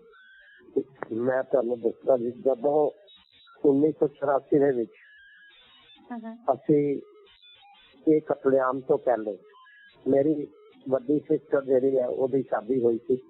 ਉਸ ਤੋਂ ਬਾਅਦ ਮੇਰੇ ਵਾਸਤੇ ਜਿਹੜਾ ਰਿਸ਼ਤਾ ਲੱਭਿਆ ਜਾ ਰਿਹਾ ਸੀ, ਲੇਕਿਨ ਜਦੋਂ ਮੇਰੇ ਪਿਤਾ ਜੀ ਦੀ ਡੈਥ ਹੋ ਗਈ ਤਾਂ ਇੱਕ ਚੀਜ਼ ਜਿਹੜੀ ਹੈ ਉਹ ਮੈਂ ਬੈਠ ਕੇ ਸੋਚੀ ਕਿ ਅਗਰ ਮੈਂ ਆਪਣਾ ਵਿਆਹ ਪਹਿਲੇ ਕਰਾ ਲੈਂਦਾ ਵਾ ਤੇ ਮੇਰੀਆਂ ਜਿਹੜੀਆਂ 3 ਛੋਟੀਆਂ ਭੈਣਾਂ ਔਰ ਛੋਟਾ ਭਰਾ ਹੈ ਉਹਨਾਂ ਨਾਲ ਮੈਂ ਨਿਆਂ ਨਹੀਂ ਕਰ ਪਾਵਾਂਗਾ, ਕਿਉਂਕਿ ਮੈਂ ਆਪਣੀ ਜ਼ਿੰਦਗੀ ਦੇ ਵਿੱਚ ਹੀ ਮਸ਼ਗੂਲ ਹੋ ਜਾਵਾਂਗਾ। ਤੇ ਮੈਂ ਆਪਣੇ ਦਿਲ ਤੇ ਇੱਕ ਬਹੁਤ ਵੱਡਾ ਪੱਥਰ ਰੱਖ ਕੇ ਇਹ ਨਿਰਣੇ ਲਿਆ ਕਿ ਮੈਂ ਆਪਣੇ ਤੋਂ ਛੋਟੀਆਂ 3 ਭੈਣਾਂ ਦੀ ਮੈਰਿਜ ਕਰਨ ਤੋਂ ਬਾਅਦ ਆਪਣੀ ਮੈਰਿਜ ਕਰਾਂਗਾ। तो मेरा 32 साल की उम्र ਦੇ ਵਿੱਚ ਹੋਇਆ। ਉਸ ਤੋਂ ਪਹਿਲੇ ਮੈਂ ਆਪਣੀਆਂ 3 ਸਿਸਟਰ ਦੀ ਔਰ ਜਿਹੜੀ ਸਿਸਟਰ ਵਿਡੋ ਹੋ ਗਈ ਸੀ ਉਹਦੀ ਵੀ ਰੀਮੈਰਿਜ ਕੀਤੀ ਤੇ ਫਿਰ ਆਪਣੀ ਮੈਰਿਜ ਕੀਤੀ। ਆਪਣੀ ਮੈਰਿਜ ਕਰਨ ਤੋਂ ਬਾਅਦ ਫਿਰ ਮੈਂ ਆਪਣੇ ਬ੍ਰਦਰ ਦੀ ਮੈਰਿਜ ਜਿਹੜੀ ਹੈ ਕੀਤੀ ਹੈ। ਕੰਮ ਜਿਹੜਾ ਹੈ ਉਹ ਸਭ ਕਰਨ ਵਾਸਤੇ मतलब कि बहुत ही बुरे हालात से निकले हैं कि साढ़े को पीने वास्ते पानी का गिलास नहीं सी सकता जी। ਤੇ ਭਾਈ ਸਾਹਿਬ ਉਹਨਾਂ ਸਮਿਆਂ ਦੇ ਵਿੱਚ ਜਦੋਂ ਤੁਸੀਂ ਪੰਜਾਬ ਪਹੁੰਚੇ ਤਾਂ ਪੰਜਾਬ 'ਚ ਕਿਸੇ ਨੇ ਮਦਦ ਦਾ ਹੱਥ ਦਿੱਤਾ ਉਹਨਾਂ ਸਮਿਆਂ 'ਚ? ਕਿਉਂਕਿ ਉਸ ਤੋਂ ਬਾਅਦ ਤਾਂ ਬੰਦਾ ਆਪ ਹੀ ਸੰਭਲ ਜਾਂਦਾ। ਜੋ ਵੇਲਾ ਹੁੰਦਾ ਹੈ ਉਹ ਉਹੀ ਹੁੰਦਾ ਹੈ ਜਦੋਂ ਬੰਦੇ ਨਾਲ ਵਾਪਰਦੀ ਹੁੰਦੀ ਹੈ, ਕੁਝ ਬੀਤਦੀ ਹੈ। ਸੋ ਕੀ ਉਸ ਸਮੇਂ ਦੇ ਵਿੱਚ ਪੰਜਾਬ 'ਚ ਤੁਹਾਡੀ ਮਦਦ ਕਿਸੇ ਨੇ ਕੀਤੀ ਨਵੇਂ ਥਾਂ ਤੇ ਆ ਕੇ ਵਸਣ ਦੇ ਵਿੱਚ? ਇਸ ਤਰ੍ਹਾਂ ਦੀ ਮਦਦ ਤੇ ਸਾਡੇ ਆਪਣੇ ਰਿਸ਼ਤੇਦਾਰਾਂ ਨੇ ਹੀ ਕੁਝ ਕੀਤੀ। ਬਾਕੀ ਉਹ ਜਿਹੜੀ ਮਦਦ ਜੇ ਇੱਕ ਟਾਈਮ ਦਾ ਖਾਣਾ ਖਵਾਤਾ ਕਿਸੇ ਨੂੰ ਜਾਂ 2 ਟਾਈਮ ਦਾ, ਉਹ ਮਦਦ ਨਹੀਂ ਸੀ। ਮੇਨ ਤੇ ਮਦਦ ਦੀ ਲੋੜ ਸੀ ਸਾਨੂੰ ਕਿ ਸਾਡਾ ਜਿਹੜਾ ਕੰਮ ਦੁਬਾਰਾ ਸਥਾਪਿਤ ਹੋ ਗਿਆ। ਉਹਦੇ ਵਿੱਚ ਸਾਨੂੰ ਕਿਸੇ ਵੀ ਸਰਕਾਰ ਨੇ ਮਦਦ ਨਹੀਂ ਕੀਤੀ, ਨਾ ਹੀ ਕਿਸੇ ਹੋਰ ਨੇ ਮਦਦ ਕੀਤੀ। ਜਦਕਿ ਮੈਂ ਜਿਹੜਾ ਹੈਗਾ ਅੰਮ੍ਰਿਤਸਰ ਦੇ ਵਿੱਚ ਪਹਿਲੇ ਗਿਆ ਸੀਗਾ 1984 ਦੇ ਬਾਅਦ 85 ਵਿੱਚ। ਉੱਥੇ ਜਾ ਕੇ ਮੈਂ ਛੋਟਾ ਜਿਹਾ ਕਾਰਖਾਨਾ ਲਗਾਇਆ ਸੀਗਾ। ਉਹ PFC ਫਾਈਨੈਂਸ਼ੀਅਲ ਇੰਸਟੀਟਿਊਸ਼ਨ ਹੈਗੀ ਹੈ, ਉਹਨਾਂ ਕੋਲੋਂ ਲੋਨ ਲੈ ਕੇ ਮੈਂ ਲਗਾਇਆ ਸੀਗਾ। ਲੇਕਿਨ ਇੱਕ ਪਾਲਿਸੀ ਸਰਕਾਰ ਦੀ ਜ਼ਰੂਰ ਬਣੀ ਸੀ ਕਿ 84 ਰਾਈਟਸ ਵਾਲਿਆਂ ਨੂੰ ਜਿਹੜਾ ਹੈਗਾ ਲੋਨ ਦੇ ਵਿੱਚ ਕੁਝ ਛੂਟ ਦਿੱਤੀ ਜਾਏਗੀ। ਲੇਕਿਨ ਮੇਰਾ ਰੈੱਡ ਕਾਰਡ ਨਾ ਬਣੇ ਹੋਣ ਕਰਕੇ ਮੈਨੂੰ ਜਿਹੜਾ ਉਹ ਵੀ ਜਿਹੜੀ ਛੂਟ ਨਹੀਂ ਸੀ ਮਿਲੀ। ਤੇ ਉਸ ਤੋਂ ਬਾਅਦ ਜਿਹੜਾ ਹੈ ਪੰਜਾਬ ਦੇ ਵਿੱਚ 1991, 92, 93 ਦੇ ਵਿੱਚ ਅੱਤਵਾਦ ਜਿਹੜਾ ਹੈ ਉਹ ਬਹੁਤ ਵੱਡੇ ਪੱਧਰ ਤੇ ਫੈਲ ਗਿਆ ਸੀਗਾ।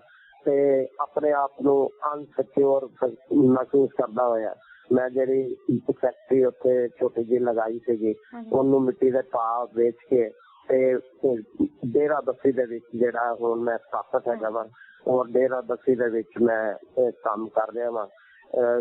ਸਿਰਫ ਅਗਰ ਇੱਕ ਚੀਜ਼ ਦੇਖੀਏ ਵੀ ਅਸੀਂ ਕਿਵੇਂ ਦੁਬਾਰਾ ਕਾਮਯਾਬ ਹੋ ਗਏ, ਉਹ ਇਹ ਸੀਗਾ ਕਿ 16 ਘੰਟੇ ਕੰਮ ਕਰਨ ਤੋਂ ਬਾਅਦ ਰਾਤ ਦੀ ਰੋਟੀ ਜਿਹੜੀ ਹੈ ਉਹ ਅਸੀਂ ਖਾਂਦੇ ਸੀ। ਜੀ ਤੋੜ ਹੱਡ ਤੋੜ ਮਿਹਨਤ ਕਰਕੇ ਜਿਹੜਾ ਅਸੀਂ ਆਪਣੇ ਆਪ ਨੂੰ ਦੁਬਾਰਾ ਸਥਾਪਿਤ ਕੀਤਾ ਜੀ। ਤੇ ਮਦਦ ਦਾ ਹੱਥ ਕਿਸੇ ਨੇ ਨਹੀਂ ਦਿੱਤਾ। ਇਹ ਤੁਸੀਂ ਬਾਰ-ਬਾਰ ਇਹ ਗੱਲ ਦੁਹਰਾਈ ਹੈ ਤੇ ਵਾਕਈ ਇਹ ਮਾਇਨੇ ਰੱਖਦਾ ਕਿ ਜਦੋਂ ਬੰਦਾ ਬਾਰ-ਬਾਰ ਇਹ ਕਹਿ ਰਿਹਾ ਹੋਵੇ ਕਿ ਮਦਦ ਦਾ ਹੱਥ ਨਹੀਂ ਮਿਲਿਆ ਤਾਂ ਇਹਦਾ ਮਤਲਬ ਇਹ ਹੈ ਕਿ ਉਹ ਆਦਮੀ ਆਪ ਉੱਠਿਆ ਤੇ ਆਪ ਹੀ ਜ਼ਿੰਦਗੀ ਨੂੰ ਦੁਬਾਰਾ ਬਣਾਇਆ। ਜੀ ਸੋ ਭਾਈ ਸਾਹਿਬ ਇਸ ਦੌਰਾਨ ਜਦੋਂ ਤੁਸੀਂ ਗਵਾਹ ਵੀ ਹੋ, ਆਪਣੀ ਜ਼ਿੰਦਗੀ ਵੀ ਦੁਬਾਰਾ ਸ਼ੁਰੂ ਕਰਨੀ ਹੈ, ਘਰਦਿਆਂ ਦਾ ਧਿਆਨ ਰੱਖਣਾ, ਸੋ ਇਸ ਦੌਰਾਨ ਗਵਾਹੀਆਂ ਦੇ ਵਿੱਚ ਕਦੇ ਕੋਈ ਏਦਾਂ ਦੀ ਕਮੀ ਪੇਸ਼ੀ ਆਈ? ਇਸ ਤਰ੍ਹਾਂ ਕਿ ਗਵਾਹੀਆਂ ਜਿਹੜੀਆਂ ਪਹਿਲੇ ਤੇ ਹੋਈਆਂ ਉਸ ਟਾਈਮ ਕਾਂਗਰਸ ਦਾ ਰਾਜ ਸੀਗਾ, ਹਰ ਤਰ੍ਹਾਂ ਦੀ ਉਹ ਸਾਨੂੰ ਗਵਾਹੀ ਦੇਣ ਤੋਂ ਰੋਕਣ ਦੀ ਕੋਸ਼ਿਸ਼ ਕਰਦੇ ਸੀਗੇ। ਲੇਕਿਨ ਹੁਣ ਜਿਹੜਾ ਹੈ ਸਮਾਂ ਜਿਹੜਾ ਹੈ 32 ਸਾਲ ਬਾਅਦ ਅੱਜ ਥੋੜਾ ਅਲੱਗ ਤਰ੍ਹਾਂ ਦਾ ਹੈ। ਸਰਕਾਰ ਚੇਂਜ ਹੋ ਗਈ ਹੈ। ਜਿਹੜਾ ਉਹ ਉਸ ਟਾਈਮ ਦੇ ਜਿਹੜੇ ਪੁਲਿਸ ਸੀਗੀ ਜਾਂ ਨਿਆਂ ਪ੍ਰਣਾਲੀ ਸੀ ਉਹਦੇ ਤੇ ਜਿਹੜਾ ਸਰਕਾਰ ਦਾ ਇੱਕ ਕੰਟਰੋਲ ਸੀਗਾ ਉਸ ਟਾਈਮ ਦੀ ਕਾਂਗਰਸ ਸਰਕਾਰ ਦਾ, ਉਹ ਕੰਟਰੋਲ ਹੁਣ ਨਹੀਂ ਹੈਗਾ। ਇਹ ਥੋੜਾ ਜਿਹਾ ਅਲੱਗ ਮਹਿਸੂਸ ਜ਼ਰੂਰ ਹੁੰਦਾ ਹੈ ਜੀ। ਸੋ ਉਸ ਵੇਲੇ ਜਦੋਂ ਇੰਨੇ ਸਾਲ ਲੱਗ ਗਏ ਇਨਸਾਫ ਨਹੀਂ ਮਿਲਿਆ ਕਿਤੇ ਕਦੇ ਵੀ ਇੰਨੇ ਸਾਲਾਂ 'ਚ ਭਾਈ ਸਾਹਿਬ ਕਦੇ ਹਾਰਿਆ ਹੋਇਆ ਜਾਂ ਥੱਕਿਆ ਹੋਇਆ ਮਹਿਸੂਸ ਕੀਤਾ ਤੁਸੀਂ? ਇਸ ਤਰ੍ਹਾਂ ਕਿ ਵਾਹਿਗੁਰੂ ਨੂੰ ਨਾਲ ਲੈ ਕੇ ਸੰਗ ਲੈ ਕੇ ਸਵੇਰ ਸ਼ੁਰੂ ਕਰਦਾ ਵਾ ਤੇ ਵਾਹਿਗੁਰੂ ਨੂੰ ਨਾਲ ਲੈ ਕੇ ਰਾਤ ਨੂੰ ਮੈਂ ਆਪਣੇ ਬੈੱਡ ਤੇ ਜਾਂਦਾ ਹਾਂ। ਇੱਕ ਚੀਜ਼ ਜਿਹੜੀ ਹੈ ਉਹ ਮਨ ਦੇ ਵਿੱਚ ਕਰ ਲਈ ਹੈ, ਰਾਜ ਕਰਾਏ ਤਾਂ ਤੇਰੀ ਉਪਮਾ, ਭੀਖ ਮੰਗਾਵੇ ਤਾਂ ਕੀ ਕੱਟ ਜਾਏ। ਸੋ ਇਸ ਕਰਕੇ ਜਿਹੜਾ ਹੈ ਡਰ ਹੁਣ ਨਹੀਂ, ਜਿੰਨੇ ਸਰੀਏ ਦੇ ਨਿਸ਼ਾਨ ਮੇਰੇ ਪਿੰਡੇ ਤੇ ਸਨ ਔਰ ਜੋ ਪਾਣਾ ਸਾਡੇ ਨਾਲ ਬੀਤਿਆ ਹੁਣ ਉਮੀਦ ਤੇ ਕਰਦਾ ਵਾ ਕਿ ਉਹ ਜਿਹੜਾ ਪਾਣਾ ਦੁਬਾਰਾ ਤੇ ਉਹ ਜਿਹਾ ਬੁਰਾ ਵਕਤ ਸ਼ਾਇਦ ਦੁਬਾਰਾ ਮੇਰੇ ਤੇ ਨਾ ਨਹੀਂ ਆਏਗਾ। ਜੀ ਜੀ, ਸੋ ਇਹ ਇਹੋ ਜਿਹਾ ਬੁਰਾ ਵਕਤ ਤਾਂ ਰੱਬ ਕਿਸੇ ਨੂੰ ਵੀ ਨਾ ਦਿਖਾਵੇ ਕਿ ਇਸ ਤਰੀਕੇ ਨਾਲ ਨਸਲਕੁਸ਼ੀ ਦੇਖਣੀ ਪਵੇ ਕਿਸੇ ਨੂੰ ਵੀ, ਭਾਵੇਂ ਕਿਸੇ ਦੀ ਹੈ ਤੇ ਭਾਵੇਂ ਕਿਸੇ ਆਪਣੇ ਜੀ ਦੀ ਹੈ। ਸੋ ਭਾਈ ਸਾਹਿਬ ਜਿਸ ਤਰੀਕੇ ਨਾਲ ਹੁਣ ਕੇਜਰੀਵਾਲ ਸਰਕਾਰ ਆਪਣੇ ਵੱਲੋਂ ਕਹਿ ਰਹੀ ਹੈ ਕਿ ਇਹਨਾਂ ਵੱਲੋਂ ਕੋਸ਼ਿਸ਼ਾਂ ਕੀਤੀਆਂ ਜਾ ਰਹੀਆਂ ਨੇ, SIT ਬਣਾਈ ਗਈ ਹੈ, ਪੂਰੀ ਕੋਸ਼ਿਸ਼ ਹੈ ਜੀ, ਇਹ SIT ਬਾਰੇ ਕਿੰਨੇ ਕੁ ਤੁਸੀਂ ਆਸਵੰਦ ਹੈਗੇ ਹੋ? ਮੈਂ ਥੋੜਾ ਜਿਹਾ ਇਸ ਤੋਂ ਪਹਿਲੇ ਪਿੱਛੇ ਜਾਵਾਂਗਾ, ਕੇਜਰੀਵਾਲ ਤੋਂ ਪਿਛਲੀਆਂ ਸਰਕਾਰਾਂ ਕੋਲ ਜਾਵਾਂਗਾ। ਪਿਛਲੀਆਂ ਜਿੰਨੀਆਂ ਵੀ ਸਰਕਾਰਾਂ ਰਹੀਆਂ, ਚਾਹੇ ਉਹ ਸੈਂਟਰ ਦੀਆਂ ਸਰਕਾਰਾਂ ਰਹੀਆਂ ਤੇ ਚਾਹੇ ਉਹ ਪੰਜਾਬ ਦੀਆਂ ਸਰਕਾਰਾਂ ਰਹੀਆਂ, ਉਹਨਾਂ ਤੇ ਮੈਨੂੰ ਇੱਕ ਪੈਸੇ ਦਾ ਵੀ ਭਰੋਸਾ ਨਹੀਂ ਕਿਸੇ ਵੀ ਤਰ੍ਹਾਂ ਦਾ। ਮੇਰੀ 3 ਵਾਰੀ ਜਿਹੜੀ ਹੈ ਕੇਜਰੀਵਾਲ ਸਾਹਿਬ ਨਾਲ ਇਸ ਮਸਲੇ ਦੇ ਉੱਤੇ ਮੁਲਾਕਾਤ ਹੋ ਚੁੱਕੀ ਹੈ ਔਰ ਮੈਂ ਤੁਹਾਨੂੰ ਥੋੜਾ ਜਿਹਾ ਅਗਰ ਦੱਸਾਂ, ਪਤਾ ਨਹੀਂ ਦੱਸਣਾ ਠੀਕ ਹੈ ਕਿ ਨਹੀਂ ਠੀਕ, ਕਿ ਕੇਜਰੀਵਾਲ ਸਾਹਿਬ ਨੇ ਜਿਹੜਾ ਹੁਣ ਮੈਂ ਡੇਰਾ ਬਸੀ ਦੇ ਵਿੱਚ ਕਿੱਥੇ ਰਹਿ ਰਿਹਾ ਵਾਂ, ਅੱਜ ਤੋਂ 3.5 ਸਾਲ ਪਹਿਲੇ ਮੇਰੀ ਕੇਜਰੀਵਾਲ ਸਾਹਿਬ ਨਾਲ ਇਸੇ ਕਰਕੇ ਮੁਲਾਕਾਤ ਹੋਈ ਸੀ 84 ਰਾਈਟਸ ਕਰਕੇ, ਤੇ ਉਹਨਾਂ ਨੇ ਮੈਨੂੰ ਜਿਹੜਾ ਹੈਗਾ ਡੇਰਾ ਬਸੀ ਦਾ ਕਨਵੀਨਰ ਬਣਾਇਆ ਸੀਗਾ ਔਰ ਅੱਜ ਵੀ ਜਿਹੜਾ ਹੈਗਾ ਮੈਂ ਡੇਰਾ ਬਸੀ ਦੇ ਵਿੱਚ ਆਮ ਆਦਮੀ ਪਾਰਟੀ ਦਾ ਜਿਹੜਾ ਕੇਜਰੀਵਾਲ ਦੀ ਸਰਕਾਰ ਹੈ ਉਹਦਾ ਇੱਕ ਅਲੱਗ ਜਗ੍ਹਾ ਦਿੱਤਾ ਪਿੰਡਾਂ ਦੇ ਵਿੱਚ ਤੇ ਸ਼ਹਿਰਾਂ ਦੇ ਵਿੱਚ। ਔਰ ਮੇਰੀ 3 ਵਾਰੀ 84 ਦੇ ਮਸਲੇ ਦੇ ਉੱਤੇ ਕੇਜਰੀਵਾਲ ਜੀ ਨਾਲ ਗੱਲ ਹੋਈ ਹੈ ਔਰ ਮੈਨੂੰ ਇੱਕ ਭਰੋਸਾ ਦਿਲ ਦੇ ਵਿੱਚ, ਮੈਂ ਇੱਕ ਆਸ ਤੇ ਭਰੋਸਾ ਲੈ ਕੇ ਚੱਲ ਰਿਹਾ ਹਾਂ ਕਿ ਇਹ ਦੂਜੇ ਪੋਲੀਟੀਸ਼ੀਅਨਾਂ ਵਕਨ ਨਹੀਂ ਹੋਣਗੇ ਔਰ ਉਮੀਦ ਕਰਦਾ ਵਾ ਕਿ ਮੈਨੂੰ ਜਿਹੜਾ ਹੈ ਹੁਣ ਜਿਸ ਤਰ੍ਹਾਂ 2017 ਦੇ ਵਿੱਚ ਪੰਜਾਬ ਦੇ ਵਿੱਚ ਇਲੈਕਸ਼ਨ, ਤੇ ਜੇ ਪੰਜਾਬ ਦੇ ਵਿੱਚ ਆਮ ਆਦਮੀ ਪਾਰਟੀ ਦੀ ਕੇਜਰੀਵਾਲ ਦੀ ਸਰਕਾਰ ਆਉਂਦੀ ਹੈ ਤਾਂ ਮੈਨੂੰ ਇਨਸਾਫ ਮਿਲਣ ਦੇ ਵਿੱਚ ਜਿਹੜਾ ਹੋਰ ਜ਼ਿਆਦਾ ਜੋਸ਼ ਤੇ ਮੈਨੂੰ ਲੱਗੇਗਾ ਕਿ ਮੇਰੇ ਵਿੱਚ ਜੋਸ਼ ਆ ਗਿਆ ਹੈ। ਕਿਉਂਕਿ ਹੁਣ ਮੈਂ ਪੰਜਾਬ ਦੇ ਵਿੱਚ ਜਿਸ ਤਰ੍ਹਾਂ ਰਹਿ ਰਿਹਾ ਵਾਂ, ਮੈਂ ਸੱਜਣ ਕੁਮਾਰ ਦਾ ਨਾਮ ਲੈ ਕੇ ਆਪਣਾ ਦੱਸਦਾ ਵਾ ਵੀ ਮੈਂ ਜਿਹੜਾ ਹੈਗਾ ਅੱਖੀ ਵੇਖਿਆ ਹੈ, ਉਹਦਾ ਡਰ ਮੈਨੂੰ ਹਰ ਟਾਈਮ ਰਹਿੰਦਾ ਹੈ। ਹਰ ਟਾਈਮ ਮੈਨੂੰ ਇੱਕ ਅਨਸਿਓਰ ਮੈਂ ਆਪਣੇ ਆਪ ਨੂੰ ਫੀਲ ਕਰਦਾ ਪੰਜਾਬ ਦੇ ਵਿੱਚ। ਤੇ ਜਦੋਂ ਕੇਜਰੀਵਾਲ ਦੀ ਸਰਕਾਰ ਅਗਰ ਪੰਜਾਬ ਦੇ ਵਿੱਚ ਪਰਮਾਤਮਾ ਕਰੇ ਆ ਜਾਵੇ ਤਾਂ ਮੇਰੇ ਤੇ ਉਹ ਜਿਹੜੀ ਇੱਕ ਇਨਸਿਓਰ ਦੀ ਭਾਵਨਾ ਹੈ ਉਹ ਮੇਰੀ ਖਤਮ ਹੋ ਜਾਏਗੀ ਔਰ ਮੈਨੂੰ ਉਮੀਦ ਹੈ ਕਿ ਉਹ ਬੰਦਾ ਜਿਹੜਾ ਹੈ ਜੋ ਕਹਿੰਦਾ ਹੈ ਉਹ ਉਸ ਤੇ ਪੂਰਾ ਹੋ ਸਕਦਾ ਹੈ। ਜੀ, ਸੋ ਤੁਹਾਨੂੰ ਆਸ ਹੈਗੀ ਹੈ ਕਿ ਜੇ ਸਰਕਾਰ ਬਦਲਦੀ ਹੈ ਤਾਂ ਤੁਹਾਨੂੰ ਇਨਸਾਫ ਜਿਹੜਾ ਉਹ ਮਿਲ ਸਕਦਾ ਹੈ। ਸੋ ਇੰਨੇ ਸਾਲ ਹੋ ਗਏ ਭਾਈ ਸਾਹਿਬ, ਵਕੀਲਾਂ ਦੀ ਜੇ ਮੈਂ ਗੱਲ ਪੁੱਛਾਂ, ਜੱਜਾਂ ਦੀ ਗੱਲ ਪੁੱਛਾਂ, ਤਾਂ ਕਿਸੇ ਵਕੀਲ ਨੇ ਤੁਹਾਨੂੰ ਲੱਗਿਆ ਕਦੇ ਕਿ ਬਈ ਇਹ ਵਕੀਲ ਸਹੀ ਤਰੀਕੇ ਨਾਲ ਕੰਮ ਨਹੀਂ ਕਰ ਰਹੇ, ਹੁਣ ਕੇਸ ਲੜਨਾ ਹੀ ਨਹੀਂ ਚਾਹੁੰਦੇ ਸਾਡਾ, ਜਾਂ ਫਿਰ ਕਦੇ ਇਹ ਲੱਗਿਆ ਵੀ ਇਹਨਾਂ ਦੇ ਨਾਲ ਜ਼ਿਆਦਤੀ ਹੋ ਰਹੀ ਹੈ, ਇਹ ਕੇਸ ਲੜ ਰਹੇ ਨੇ, ਪ੍ਰੋਪਰ ਲੜ ਰਹੇ ਨੇ, ਪਰ ਇਹਨਾਂ ਨੂੰ ਅੱਗਿਓਂ ਜਿਹੜਾ ਬਹੁਤ ਡੀਮੋਰਲਾਈਜ਼ ਕੀਤਾ ਜਾ ਰਿਹਾ, ਅੱਗੋਂ ਕੋਈ ਹੱਥ ਨਹੀਂ ਫੜਾ ਰਿਹਾ? ਜੀ ਭਾਈ ਸਾਹਿਬ, ਮੇਰੇ ਨਾਲ 2 ਵਕੀਲਾਂ ਨਾਲ ਹੋਇਆ ਹੈਗਾ। ਇੱਕ ਤੇ HS ਫੁਲਕਾ ਜੀ ਹੈਗੇ ਜਿਹੜੇ 1984 ਦੇ ਸਾਰੇ ਹੀ ਕੇਸ ਲੜ ਰਹੇ ਹੈਗੇ, ਤੇ ਇੱਕ ਚੰਡੀਗੜ੍ਹ ਦੇ ਵਿੱਚ ਨਵਕਿਰਨ ਸਿੰਘ ਜੀ ਹੈਗੇ। ਇਹ ਦੋਨੋਂ ਬੰਦੇ ਸੱਚੇ ਸੁੱਚੇ ਬੰਦੇ ਜ਼ਰੂਰ ਹੈਗੇ ਹੈ, ਲੇਕਿਨ ਇਹਨਾਂ ਦੀ ਚੱਲ ਨਹੀਂ ਰਹੀ। ਬਿਜ਼ਨਸ ਵੀ ਇਹ ਲੈ ਕੇ ਜਾਂਦੇ ਹੈ, ਸਭ ਕੁਛ ਇਹ ਕਰਦੇ ਹੈਗੇ, ਲੇਕਿਨ ਜਿਹੜੇ ਵੀ ਜੱਜਮੈਂਟ ਦਾ ਸਿਸਟਮ ਹੈ ਸਾਡਾ, ਉਹ ਸਿਸਟਮ ਜਿਹੜਾ ਹੈਗਾ ਉਹ ਸਿੱਖਾਂ ਦੇ ਨਾਲ ਨਹੀਂ ਲੱਗਦਾ। ਮੈਨੂੰ ਜਿਹੜਾ ਲੱਗਦਾ ਹੈਗਾ ਸਾਡੇ ਦੇਸ਼ ਦੇ ਵਿੱਚ ਇਸ ਤਰ੍ਹਾਂ ਲੱਗਦਾ ਕਿ ਦੋ ਤਰ੍ਹਾਂ ਦੇ ਕਾਨੂੰਨ ਕੰਮ ਕਰਦੇ ਹੈ। ਬਹੁ ਗਿਣਤੀਆਂ ਵਾਸਤੇ ਅਲੱਗ ਕਾਨੂੰਨ ਕੰਮ ਕਰਦਾ ਹੈ ਔਰ ਘੱਟ ਗਿਣਤੀਆਂ ਵਾਸਤੇ ਅਲੱਗ ਕਾਨੂੰਨ ਜਿਹੜਾ ਹੈਗਾ ਉਹ ਕੰਮ ਕਰਦਾ ਹੈ। ਸਾਡੇ ਵਕੀਲ ਜਿਹੜੇ ਹੈਗੇ ਉਹ ਆਪਣੇ ਵੱਲੋਂ ਪੂਰਾ ਹੀਲਾ ਵਰਤਾ ਕਰਦੇ, ਸਾਡੇ ਕੋਲੋਂ ਫੀਸਾਂ ਵੀ ਨਹੀਂ ਲੈਂਦੇ, ਸਾਨੂੰ ਆਪਣੀਆਂ ਗੱਡੀਆਂ ਦੇ ਵਿੱਚ ਟੋ ਕੇ ਲੈ ਕੇ ਵੀ ਜਾਂਦੇ ਹੈ, ਸਾਨੂੰ ਦੁਪਹਿਰ ਦੇ ਖਾਣੇ ਵੀ ਖਵਾਉਂਦੇ ਹੈ, ਸਭ ਕੁਝ ਕਰਦੇ ਹੈ। ਲੇਕਿਨ ਉਹਨਾਂ ਦੀ ਉੱਥੇ ਅੱਗੇ ਕੋਰਟ ਦੇ ਵਿੱਚ ਜਾ ਕੇ ਜਿਹੜੀ ਹੈ ਉਹ ਸੁਣਵਾਈ ਜਿਸ ਤਰ੍ਹਾਂ ਦੀ ਹੋਣੀ ਚਾਹੀਦੀ ਹੈ ਉਹ ਇੱਕ ਘੱਟ ਗਿਣਤੀ ਸਿੱਖ ਹੋਣ ਕਰਕੇ, ਕਿਉਂਕਿ ਸਾਡੇ ਵਕੀਲ ਵੀ ਜਿਹੜੇ ਹੈਗੇ ਉਹ ਵੀ ਸਰਦਾਰ ਹੀ ਹੈਗੇ ਆ ਔਰ ਉਹ ਉੱਥੇ ਮੈਂ ਜਦੋਂ ਦੇਖਦਾ ਵਾ ਸਾਨੂੰ ਇੱਕ ਕਿਸਮ ਦਾ ਕਹੋ ਕਿ ਦੁਤਕਾਰਿਆ ਹੀ ਜਾਂਦਾ ਹੈ ਕੋਰਟ ਦੇ ਵਿੱਚ ਵੀ। ਕੋਰਟ ਵੀ ਸਾਡੇ ਹੱਕ ਦੇ ਵਿੱਚ ਕੰਮ ਨਹੀਂ ਕਰ ਰਹੇ ਕੇਸ। ਸੋ ਕੋਸ਼ਿਸ਼ ਜਿਹੜੀ ਹੈ ਉਹ ਸਿੱਖਾਂ ਵੱਲੋਂ ਹੋ ਰਹੀ ਹੈ ਪਰ ਅੱਗੋਂ ਕੋਈ ਜਿਹੜਾ ਉਹ ਹੱਥ ਨਹੀਂ ਫੜਾਉਂਦਾ। ਬਿਲਕੁਲ ਜੀ। ਪਰ ਭਾਈ ਸਾਹਿਬ ਆਪਾਂ ਫਿਰ ਕੁਝ ਸਾਲ ਪਿੱਛੇ ਚੱਲਦੇ ਹਾਂ, 32 ਸਾਲ ਪਿੱਛੇ ਚੱਲਦੇ ਹਾਂ ਤੇ ਜਦੋਂ ਇਹ ਘਟਨਾ ਵਾਪਰੀ ਹੈ, ਇਹ ਘਟਨਾ ਵਾਪਰਨ ਤੋਂ ਪਹਿਲਾਂ ਕੀ ਕੋਈ ਸਿਗਨਲ ਮਿਲੇ ਸੀ ਕਿ ਏਦਾਂ ਦੀਆਂ ਕੁਝ ਹੋ ਸਕਦਾ ਹੈ, ਇਹੋ ਜਿਹਾ ਕੁਝ ਕਤਲੇਆਮ ਵਰਗਾ ਕੁਝ ਹੋ ਸਕਦਾ ਹੈ, ਐਡੀ ਵੱਡੀ ਘਟਨਾ ਵਾਪਰ ਸਕਦੀ ਹੈ? ਇਸ ਤਰ੍ਹਾਂ ਕਿ ਇਹ ਜਿਹੜਾ 32 ਸਾਲ ਪਹਿਲੇ ਤੁਸੀਂ ਕਹਿੰਦੇ ਹੋ ਇਸ ਤਰ੍ਹਾਂ ਦਾ ਕੋਈ ਵੀ ਸਾਨੂੰ ਨਜ਼ਰ ਨਹੀਂ ਆਇਆ, ਕਿਉਂਕਿ ਮੇਰੇ ਪਿਤਾ ਜੀ ਜਿਹੜੇ ਹਨ ਉਹ ਇੱਕ ਕਾਂਗਰਸੀ ਸਨ, ਮੇਰੇ ਦਾਦਾ ਜੀ ਸਨ ਉਹ ਵੀ ਕਾਂਗਰਸੀ ਸਨ ਔਰ ਇਸ ਨਾਤੇ ਕਦੀ ਵੀ ਸਾਨੂੰ ਇਹ ਨਹੀਂ ਲੱਗਿਆ ਕਿ ਸਾਡੇ ਨਾਲ ਇਹੋ ਜਿਹੀ ਗੱਲ ਹੋ ਸਕਦੀ ਹੈ ਔਰ ਆਜ਼ਾਦ ਭਾਰਤ ਦੇ ਵਿੱਚ ਅਸੀਂ ਕਦੀ ਸੋਚਿਆ ਹੀ ਨਹੀਂ ਸੀ ਕਿ ਇਹ ਹੋ ਸਕਦੀ ਹੈ। ਹੁਣ ਇਹ ਜਿਹੜੇ ਸੱਜਣ ਕੁਮਾਰ ਹੈਗੇ ਆ ਇਹ ਜਦੋਂ ਸਾਡੇ ਇਲਾਕੇ ਦੇ ਹੀ MP ਹੈਗੇ ਆ, ਜਦੋਂ ਵੀ ਇਲੈਕਸ਼ਨ ਹੁੰਦੇ ਸੀ ਜਾਂ ਕੋਈ ਵੀ ਉਹਨਾਂ ਦੀ ਸਭਾ ਉੱਥੇ ਹੁੰਦੀ ਸੀ ਤੇ ਇਹ ਕਈ ਵਾਰੀ ਸਾਡੇ ਘਰ ਦੇ ਵਿੱਚ ਵੀ ਆਏ ਹੈਗੇ ਆ ਔਰ ਸਾਨੂੰ ਕਦੀ ਇਹ ਚੀਜ਼ ਮਹਿਸੂਸ ਹੀ ਨਹੀਂ ਹੋਈ ਕਿ ਇੰਨਾ ਵੱਡਾ ਪਾਣਾ ਜਿਹੜਾ ਸਾਡੇ ਨਾਲ ਜਿਹੜਾ ਵਰਤੇਗਾ ਜੀ। ਸੋ ਕਾਂਗਰਸੀ ਹੋਣਾ ਇੱਕ ਆਪਣੇ ਆਪ ਚ ਉਸ ਵੇਲੇ ਬਹੁਤ ਮਾਇਨੇ ਰੱਖਦੀ ਹੈ, ਗੱਲ ਬਹੁਤ ਵੱਡੀ ਗੱਲ ਸੀ। ਸੋ ਜਿਵੇਂ ਤੁਸੀਂ ਦੱਸਿਆ ਕਿ ਤੁਹਾਡੇ ਪਰਿਵਾਰ ਦੇ ਵੀ ਕਾਂਗਰਸੀ ਸੀ, ਤੇ ਕੀ ਕਿਸੇ ਹੋਰ ਕਾਂਗਰਸੀ ਨੇ ਅੱਗੇ ਵੱਧ ਕੇ ਫਿਰ ਮਦਦ ਕੀਤੀ ਤੁਹਾਡੀ ਉਸ ਤੋਂ ਬਾਅਦ? ਨਹੀਂ ਜੀ, ਉਹਨਾਂ ਨੇ ਤੇ ਇਸ ਕਾਂਡ ਦੇ ਉੱਤੇ ਪਰਦਾ ਪਾਉਣ ਦੀ ਕੋਸ਼ਿਸ਼ ਕੀਤੀ।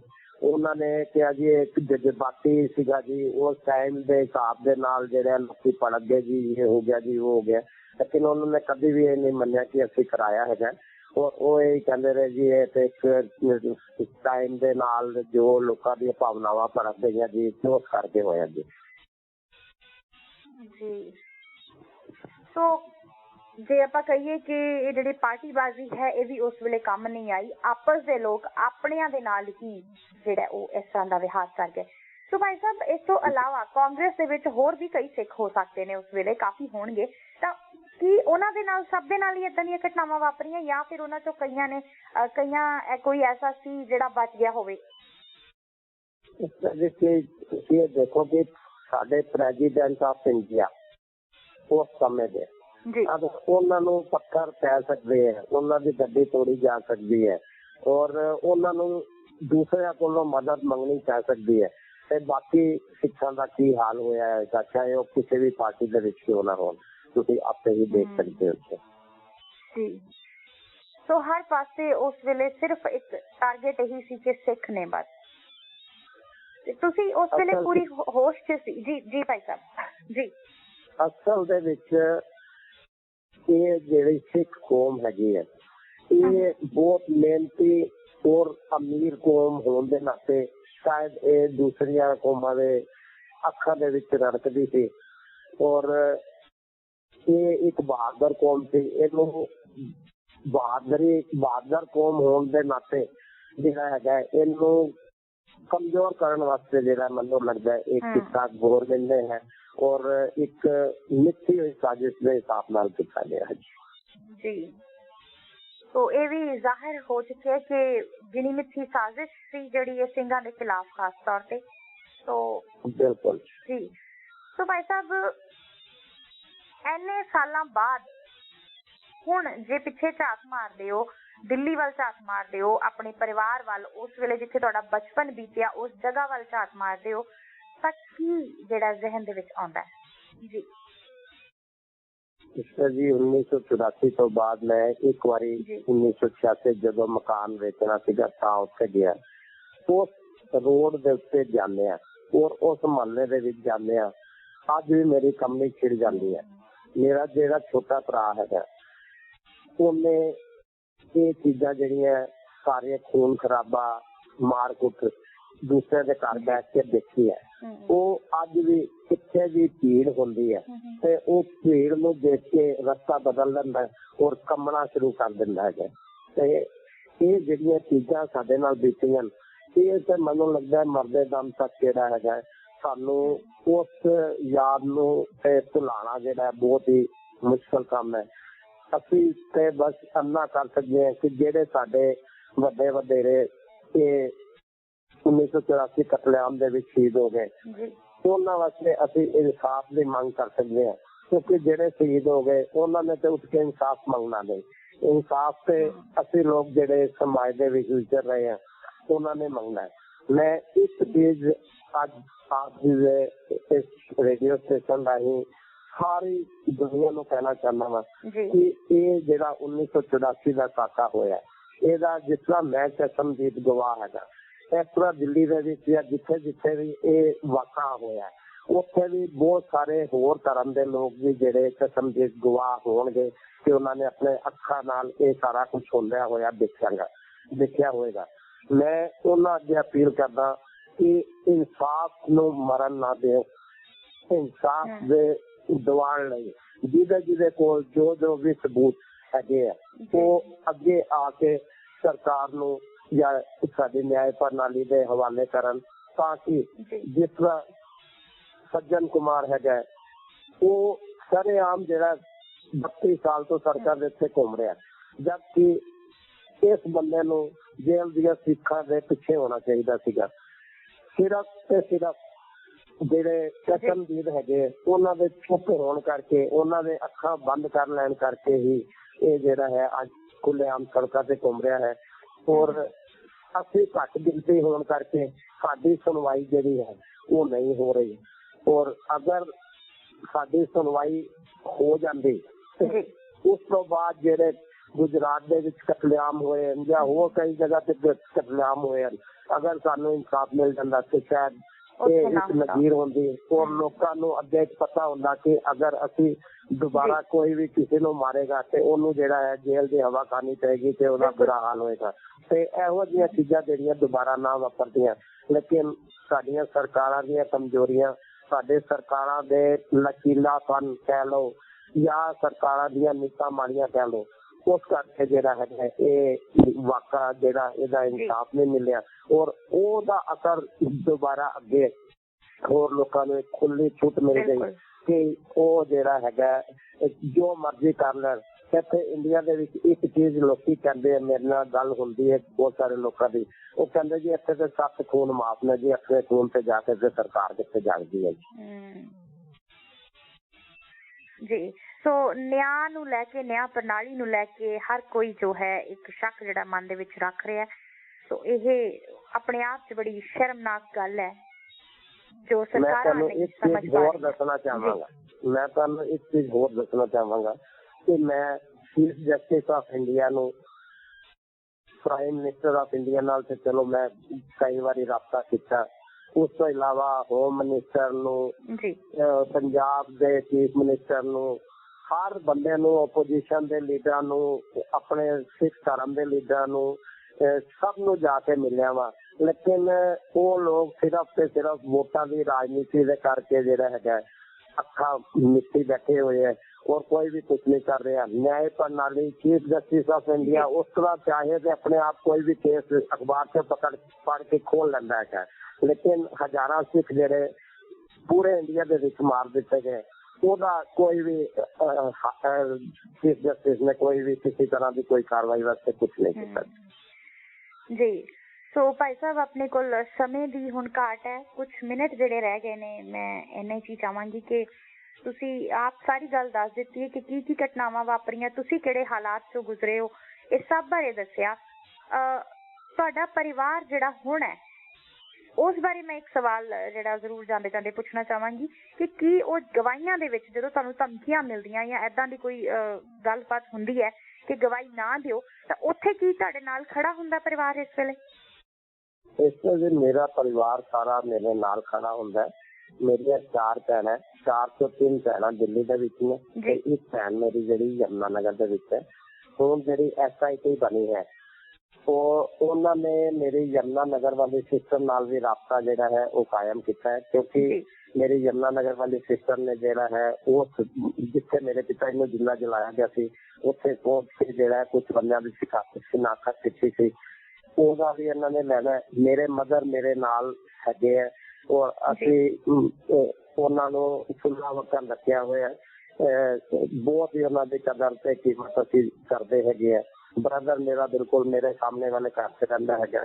ਸਾਰਾ ਪਰਿਵਾਰ ਜਿਹੜਾ ਅਸੀਂ ਇੱਕ ਮੁੱਠ ਹੈਗੇ ਆ ਔਰ ਮੇਰੀ ਵਾਈਫ ਔਰ ਮੇਰੇ ਬੱਚੇ ਜਿਹੜੇ ਸਾਰੇ ਮੈਨੂੰ ਇਸ ਵਿੱਚ ਸਪੋਰਟ ਕਰਦੇ ਹਨ। ਜੀ ਬਿਲਕੁਲ, ਬਹੁਤ ਚੰਗੀ ਗੱਲ ਹੈ ਜੀ। ਤੇ ਵਾਕਈ ਭਾਈ ਸਾਹਿਬ ਤੁਹਾਨੂੰ ਸਲਾਮ ਬਣਦਾ ਕਿ ਤੁਸੀਂ ਇੰਨੀ ਹਿੰਮਤ ਨਾਲ ਅੱਜ ਵੀ ਲੜ ਰਹੇ ਹੋ ਜੀ। ਸੋ radio voice of Khalsa the Puri team ਤੁਹਾਨੂੰ ਇਸ ਕਰਕੇ ਸਲਾਮ ਕਰਦੀ ਹੈ, ਸਜਦਾ ਕਰਦੀ ਹੈ ਕਿ ਤੁਸੀਂ ਅੱਜ ਵੀ ਇੰਨਾ ਕੁਛ ਹੋਣ ਦੇ ਬਾਵਜੂਦ ਜ਼ਿੰਦਗੀ ਨੂੰ ਬਿਲਕੁਲ ਤੁਸੀਂ ਟਿਕ ਜਾਣਿਆ ਕਿ ਕੋਈ ਗੱਲ ਨਹੀਂ, ਤੂੰ ਜੋ ਮਰਜ਼ੀ ਕਰ, ਮੈਂ ਆਪਣੇ ਰਾਹ ਤੇ ਤੁਰਦਾ ਜਾ ਰਿਹਾ। ਸੋ ਤੁਹਾਡਾ ਬਹੁਤ ਬਹੁਤ ਸ਼ੁਕਰੀਆ ਭਾਈ ਸਾਹਿਬ, ਜੋ ਅਸੀਂ ਰੇਡੀਓ ਵੌਇਸ ਆਫ ਖਾਲਸਾ ਵੱਲੋਂ ਉਪਰਾਲਾ ਕੀਤਾ ਗਿਆ ਨਵੰਬਰ 84 ਦੀ ਸਿੱਖ ਨਸਲਕੁਸ਼ੀ ਨੂੰ ਬਿਆਨ ਦਾ ਇਹ ਜੋ ਪ੍ਰੋਗਰਾਮ ਹੈ ਸਿੱਖ ਪੀੜਾਂ ਦੇ 32 ਵਰੇ, ਇਸ ਦੇ ਵਿੱਚ ਆਪਣਾ ਸਮਾਂ ਦਿੱਤਾ ਜੀ। ਤੁਹਾਡਾ ਬਹੁਤ ਬਹੁਤ ਸ਼ੁਕਰੀਆ ਭਾਈ ਸਾਹਿਬ। ਧੰਨਵਾਦ ਜੀ। ਵਾਹਿਗੁਰੂ ਜੀ ਕਾ ਖਾਲਸਾ, ਵਾਹਿਗੁਰੂ ਜੀ ਕੀ ਫਤਿਹ ਜੀ। ਵਾਹਿਗੁਰੂ ਜੀ ਕਾ ਖਾਲਸਾ, ਵਾਹਿਗੁਰੂ ਜੀ ਕੀ ਫਤਿਹ। ਸੋ ਇਹ ਸਨ ਹਰਵਿੰਦਰ ਸਿੰਘ ਕੋਹਲੀ ਜੀ, ਜਿਨ੍ਹਾਂ ਨਾਲ ਅਸੀਂ ਗੱਲਬਾਤ ਕਰ ਰਹੇ ਸੀ ਸਿੱਖ ਨਸਲਕੁਸ਼ੀ ਦੇ ਬਾਰੇ, ਜੋ ਕਿ ਇਸ ਦੇ ਪੀੜਤ ਵੀ ਨੇ ਤੇ ਜਿਨ੍ਹਾਂ ਦੇ ਪਰਿਵਾਰ ਦੇ 2 ਮੈਂਬਰ ਜ਼ਿੰਦਾ ਸਾੜ ਦਿੱਤੇ ਗਏ ਸਨ। ਸੋ ਹੁਣ ਇਹ ਜੋ ਗੱਲਬਾਤ ਹੈ ਇਸਨੂੰ ਇੱਥੇ ਖਤਮ ਕਰਨ ਦੀ ਇਜਾਜ਼ਤ ਦਿਓ। ਕਿਸੇ ਹੋਰ ਵਿਦਵਾਨ ਦੇ ਨਾਲ ਜਾਂ ਪੀੜਤ ਪਰਿਵਾਰ ਦੇ ਨਾਲ ਗੱਲਬਾਤ ਹੁੰਦੀ ਰਹੇਗੀ ਜੀ, ਇਹ ਜਾਰੀ ਰਹੇਗਾ ਪ੍ਰੋਗਰਾਮ। ਤੁਸੀਂ ਉਦੋਂ ਤੱਕ ਸੁਣਦੇ ਰਹੋ ਹੱਕ ਸੱਚ ਦੀ ਆਵਾਜ਼, radio voice of Khalsa. Harjot Kaur ਨੂੰ ਇਜਾਜ਼ਤ ਦਿਓ ਜੀ। ਵਾਹਿਗੁਰੂ ਜੀ ਕਾ ਖਾਲਸਾ, ਵਾਹਿਗੁਰੂ ਜੀ ਕੀ ਫਤਿਹ।